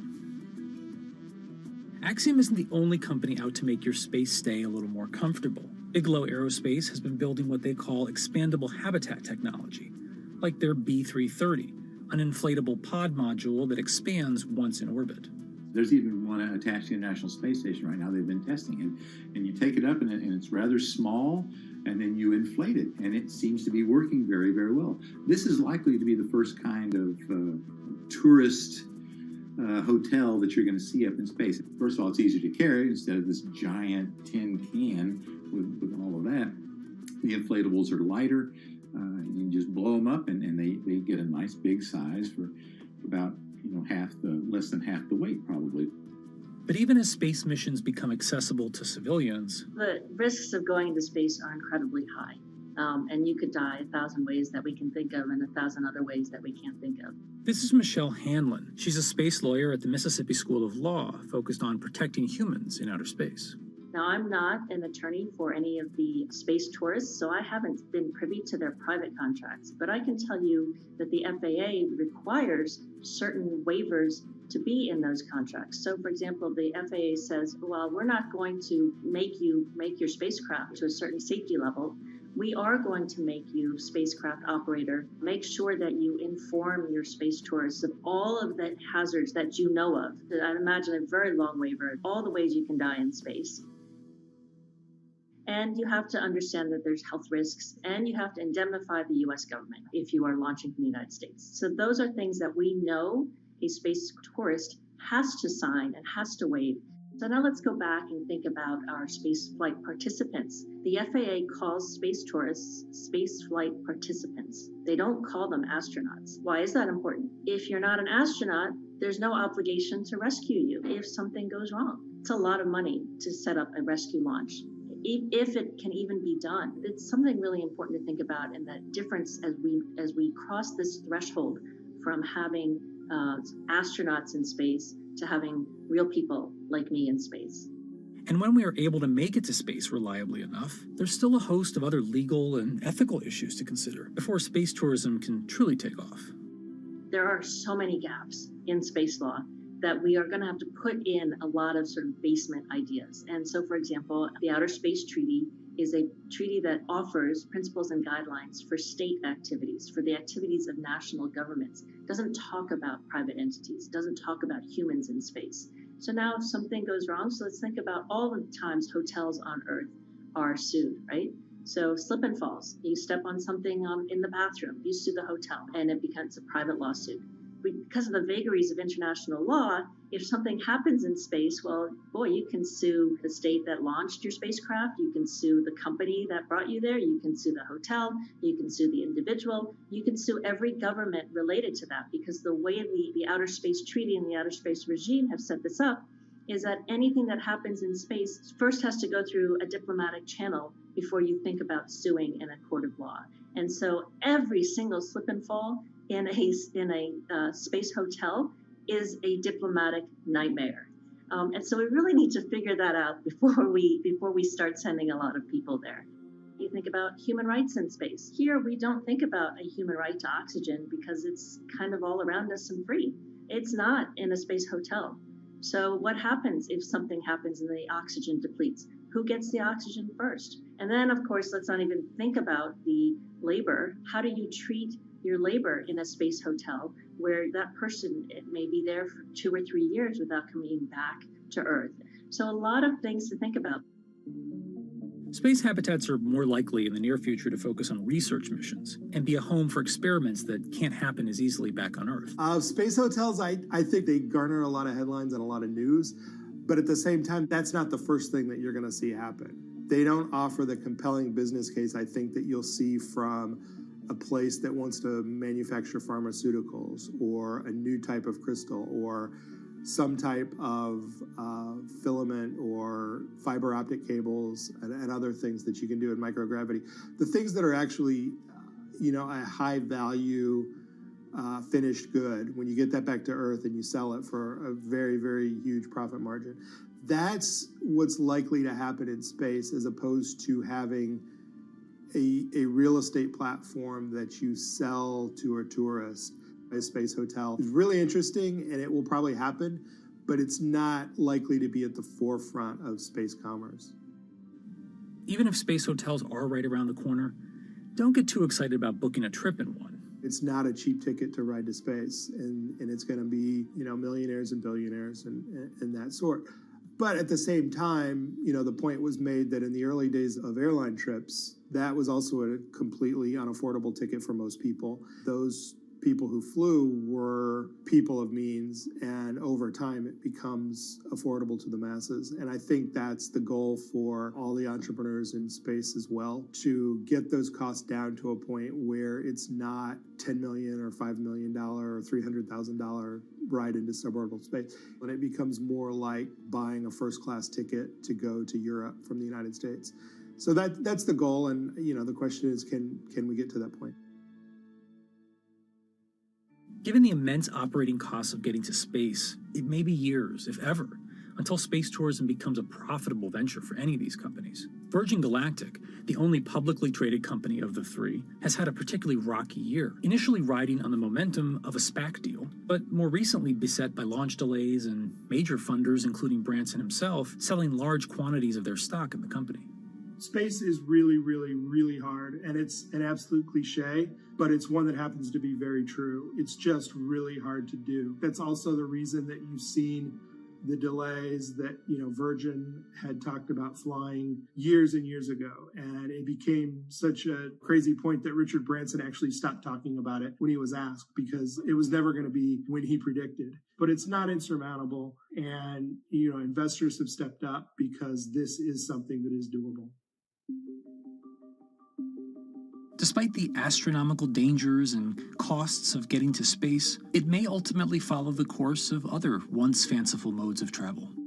Wright brothers having, what was by modern standards a very unimpressive first flight, at Kitty Hawk. I mean, you had like less than 20 years later, you had your first airborne ambulances being used to save lives. Fundamentally, the world is a more interesting place when people can go and dance among the stars and such. The lure of space is innate. It's in our DNA. It's that exploration bug. We are an exploratory species, and we want to go out there and see what's out there. That vision that I had in 1969 of seeing normal human beings travel into space, it's finally beginning to happen. When you get a bunch of people up there and they can all see it for themselves, that'll create even yet another revolution in how we treat our planet and the way we think about it. So while 2001 came and went without quite looking like Stanley Kubrick's ultimate space fantasy, 2021 might finally be the year we're catching up.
If you visit California, you might be inclined to go to Disneyland, or jump in your convertible and take Highway 1 up the coast, or maybe make a pilgrimage to Yosemite.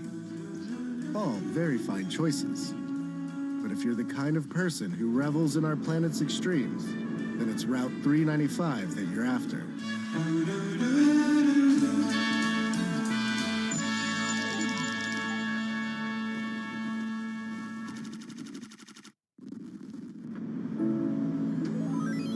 This one glorious road will carry you from Death Valley's desert floor to sky-high views of Mount Whitney.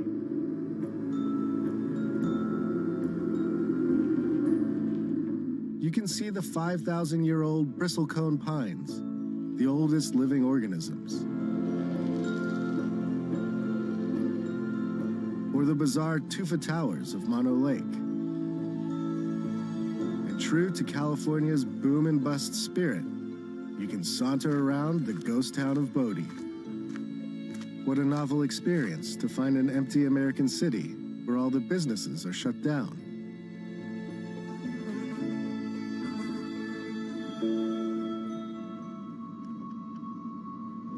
To do 395 upright, it helps to have a guide, and mine is a man named Jan, and his crew, Heron, Let's tidy up first. and Lemmy, the hardest partying dog of all time.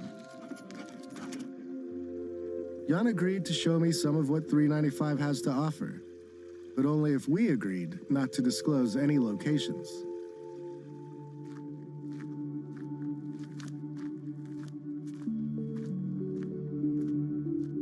My name is Jan Swirstra. I'm an industrial designer out of LA, and I spend a lot of time camping and a lot of time in the Eastern Sierra. It's a place I love, and sometimes I'm known as 395 North because my Instagram account, and I don't like to be known as that, but I'm trying to use it to set a good example and do more with it than just social media. Where did we end up camping? We got here late last night. I wasn't even sure where we are. This is BLM land, right on the outskirts of National Forest, and it's one of my favorite places in the world. Basically, everything outdoors wrapped into one. Yeah. You know. Good thing about California, man. Oh man, we have so much national forest and public land that you can literally just cruise out and find a place to camp. It's ours. What I wish was mine is Jan's sweet truck. It's a 2019 Ford Ranger. Has about 200 watts of solar in it and a fridge, and has everything that an RV has except for a toilet, but just on a smaller, simple scale. And you drive us around day to day in LA. Yep. And then just roll out when you want. It's my daily driver. Handles great. And then when I'm done with work, I can just bail and go camping. So the camper basically has only what I need. Think of it as backpacking with a car. Yeah. The fridge has a couple compartments. This is just a kitchen box, stove, utensils, and a bunch of stuff. This one has just dry food. Then when you get inside, there's a bed.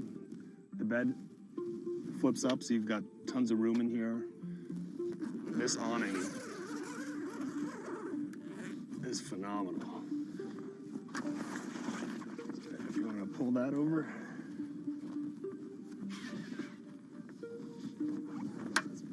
That's cool. Let me just pop that up. Sorted. So, home on wheels. Yeah. This is my vacation house. Yeah, it's so nice, man.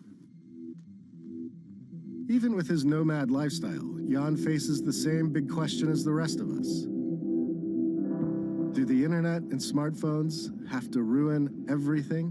When you find the super special, beautiful spots, is that you busting out a map and like looking where might be cool to go, or is it word of mouth and just getting to know people, the locals? And if I see a dirt road, I just want to go down it. So a lot of it's just aimless rambling. It's a desire to just see something. Check that out. For some reason, it's more fulfilling than getting a recommendation from somebody. Or there's tons of apps and websites now, road trip apps, camping apps. They've proliferated. The knowledge is accessible on the internet, right? I used to fight the geotags, and I would get really pissed off. Like, why are you posting this place? It's gonna blow up, it's gonna get trashed. Now I've realized that you can't fight it. The internet has just shrunk the world. So we're not gonna stop it. We're not gonna stop people from going there. So I'm a lot more focused in conversation now with trying to set a good example. When you go, pick up your trash. When you're pooping out in the wilderness, don't leave your toilet paper on the top. Make sure you follow, good steps for leaving no trace. As a thank you for this quick guide to pooping etiquette, we made Jan, Heron, and Lemmy some tacos. And we all took in the night sky and knocked back a couple of drinks. Take that, Apocalypse.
The thing about good times and serenity in 2020 is that they're fleeting at best. After we split up from Jan and continued on our way, smoke started to envelop us.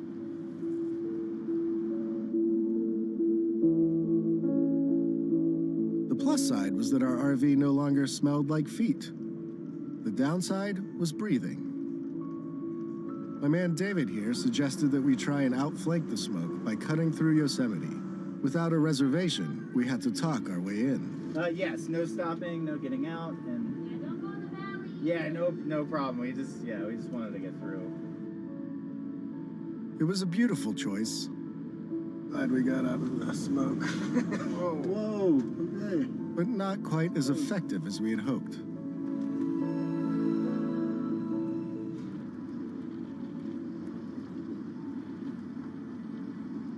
Fast forward 4 hours or so, and we had managed to trade the smoky majesty of Yosemite for the smoky, look at it, strip malls of the Central Valley.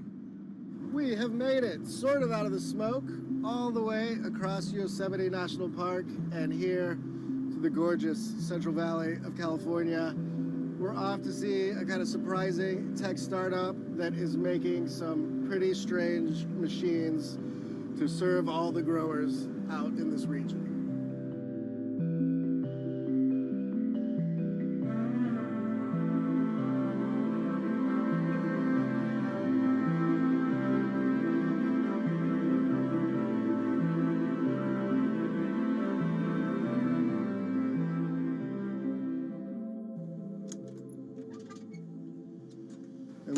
So we're here in this near Fresno. This is California farm country, right?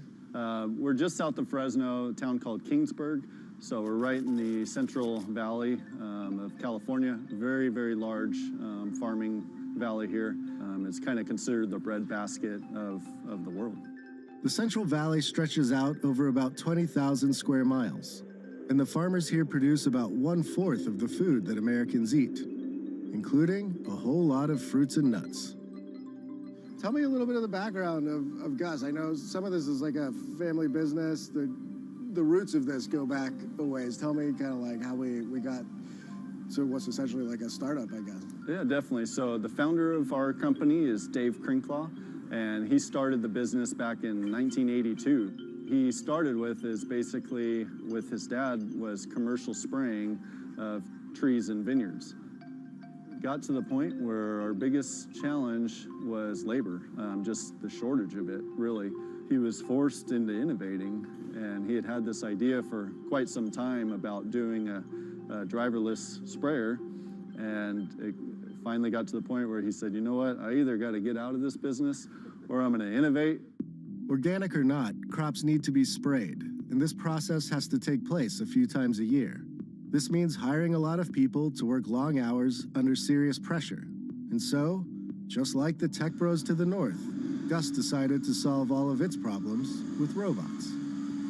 On this like labor point, you guys have set this up where you can have somebody in a truck and that one person can monitor, I think like 8 of these. In order to operate Gus, you have one guy or girl that sits in a pickup and they monitor from a laptop computer. So that person is basically just watching all the vehicles on the screen. They can monitor up to 8 of them at a time while they're out there spraying in the orchard. And so that user interface really provides them with all the information they need to make sure that the machines are safe and that they're doing the correct job. So it tells them what speed they're driving, the engine RPM, the amount of gallonage per acre that they're applying at any given time. So if any one of the machines has an issue, it's going to send an alert to that laptop. Much like a self-driving car, these beasts use GPS, LiDAR, and cameras to see and navigate the world around them. They also rely on pre-built maps of the orchards for extra guidance. Gus builds the machines right here, and then takes them out for robot training on this orchard next door. It's here that the company learns if the machines will behave and do as their software and human masters command. So this is kind of like this is a test orchard where you guys put it through the paces and work on the technology? Yeah, so this is our test orchard right here. It's right by our building, as you can see in the background. So every new machine, as it comes off the assembly line, it's put through a commissioning test right here. We test all the sensors on the machine, autonomous computer, all the safety systems, make sure it's doing what it's doing prior to when it's delivered to a customer. So what's it doing now? So right now he's doing a test spray. So he's just turning the water on to make sure that the system comes up to pressure, spraying water out of the nozzles just to make sure it's all functioning properly. Okay. It's got like a crazy turbine at the back, or? Yeah, so it's basically just a big fan. Okay. And that fan's driven off of the Cummins diesel motor, and it just basically creates a big airflow. Gus is already selling these vehicles to brave modern farmers. And people the world over have taken notice of its machines. And have you just sold them in the Central Valley, or like throughout the U.S., or even overseas, or where are they going? Yeah, so right now, the majority of our machines are here in California in the Central Valley. However, we do have machines and customers in Florida, in the citrus industry over there, as well as Australia. And I think you started selling them in like December of 2019? Yeah, right? so we started taking orders early last year for the sprayers, and the first deliveries we made were in December of 2019. Okay, and how much do they cost each? So our retail price on these machines is $285,000. So it's not a small investment, but I'm sure the regular sprayers aren't cheap Yeah, either. I mean, we're honestly not too far away from conventional equipment on our price, and the main thing is that the return on investment is very, very quick due to all the labor savings and the increased efficiency. I mean, these machines, they just thrive.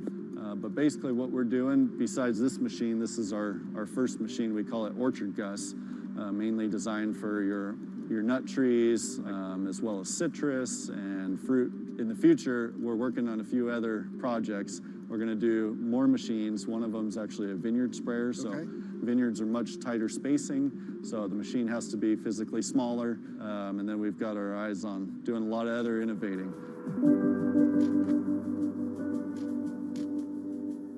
That right there, friends, is a Central Valley farmer putting his whole fruit basket on the table. Gary's TED Talk can't be far off. And with that, it was time to get back in the RV and to confront what happens when three men are bested by their own failings and the forces of entropy.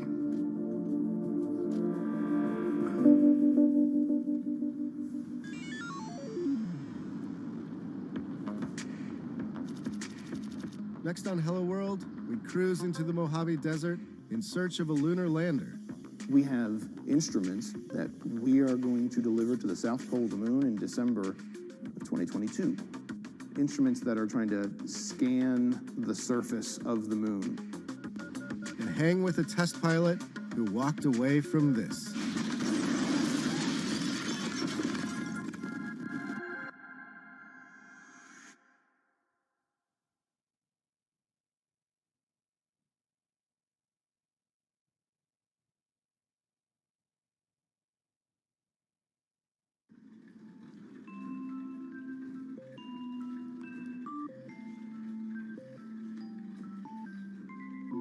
Meet Betty. She lives by herself, but for the last few months, she hasn't been alone. LQ, tell me a joke. Did you hear about the claustrophobic astronaut? No. Apparently, he just needed a little space. Most technology isn't made for 93-year-olds. But this woman is making sure that this particular robot is. I like you. Who are you? She's researching the way we interact with machines. And if she has her way, robots will soon be a trusty companion for all of us. My name is LQ. How can I help you? As technology replaces old jobs, it's also creating new ones. I'm Aki Ito, and I'm here to show you the jobs of the future.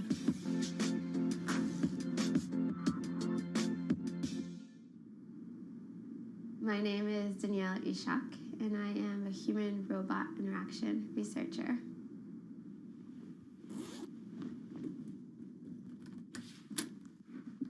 It's really hard to intuitively design a robot meant for a consumer audience.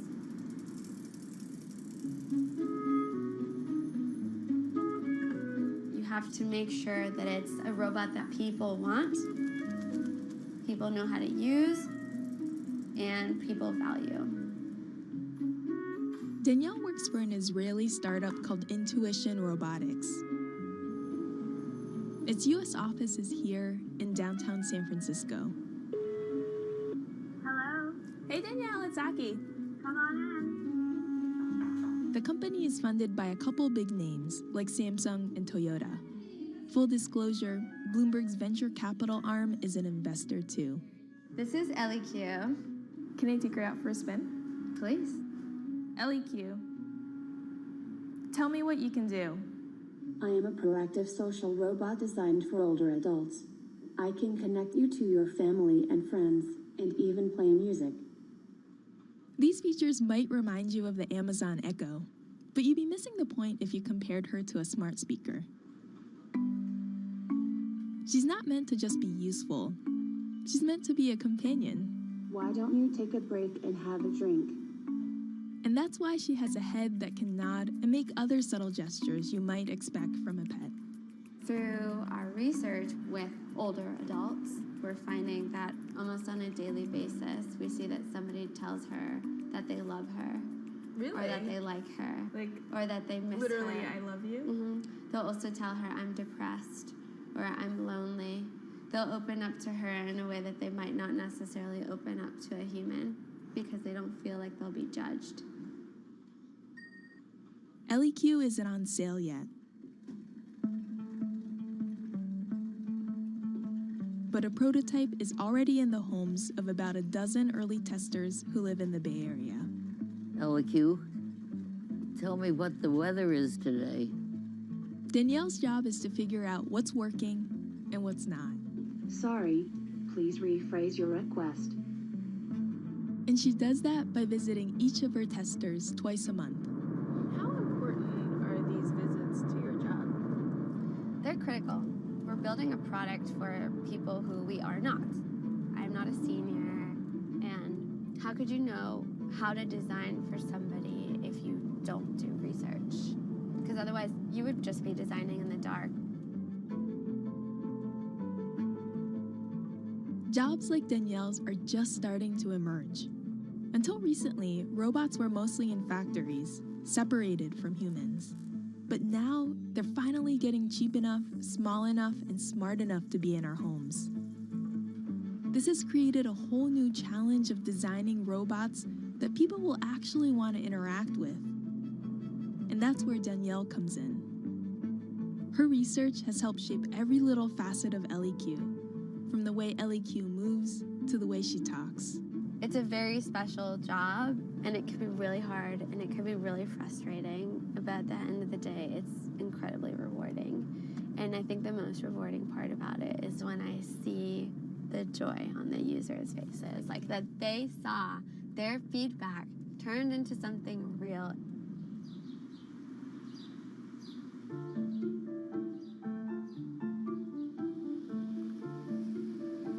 Today, we've driven east of San Francisco to go see one of Danielle's research participants. LEQ, tell me something interesting. Did you know that Ronald Reagan was a lifeguard in high school and saved 77 people's lives? Now, see, this is where a conversation is. She should open up and I should say, no, I did not know that. I expect her to be able to continue a conversation for at least a couple of comments. Yeah. And why is that? Why? Yeah. Because that's companionship.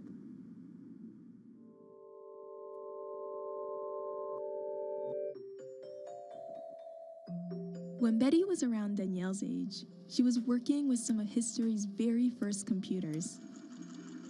When I was finishing up my master's degree, I was working at Harvard in the computer lab when they were building Mark IV. A large room-sized computer. But now, this artificial intelligence stuff is amazing. LEQ? Yes? Schedule a doctor's appointment.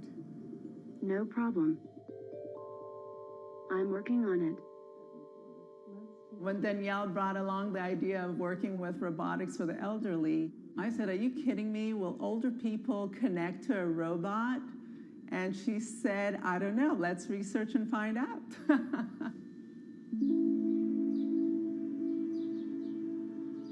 Danielle grew up here in this suburb of Atlanta. Her parents spent much of their childhoods in Israel and met in the US. We as immigrants, we understood that we might need to work a little harder. In fact, I feel that rather than taken away from Danielle, it gave her so much more because she understood the fact that you need to run after your dreams and work really hard no matter what the challenges are. School didn't come easily for Danielle. I have dyslexia, and that very much affected principal of the school did not recommend her to take advanced classes. She fought for it, and she got into it, and she did very well with them too.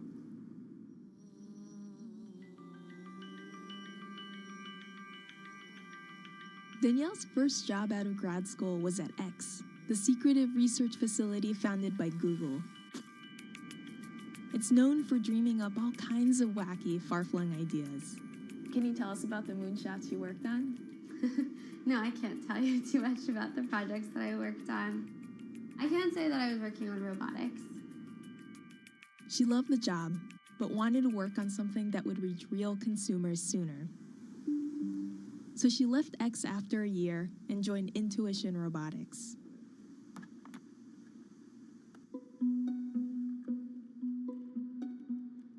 She's been working in the field for 4 years now, and it took her a while to find her footing in a male-dominated industry. I've gone to different meetups where there'll be like a circle of men with their like zip-up jacket with their like company logo on it and a beer in their hand. And I'll come in with lipstick and nobody wants to talk to me. This is my closet. So at first she did her best to fit in, wearing a pair of glasses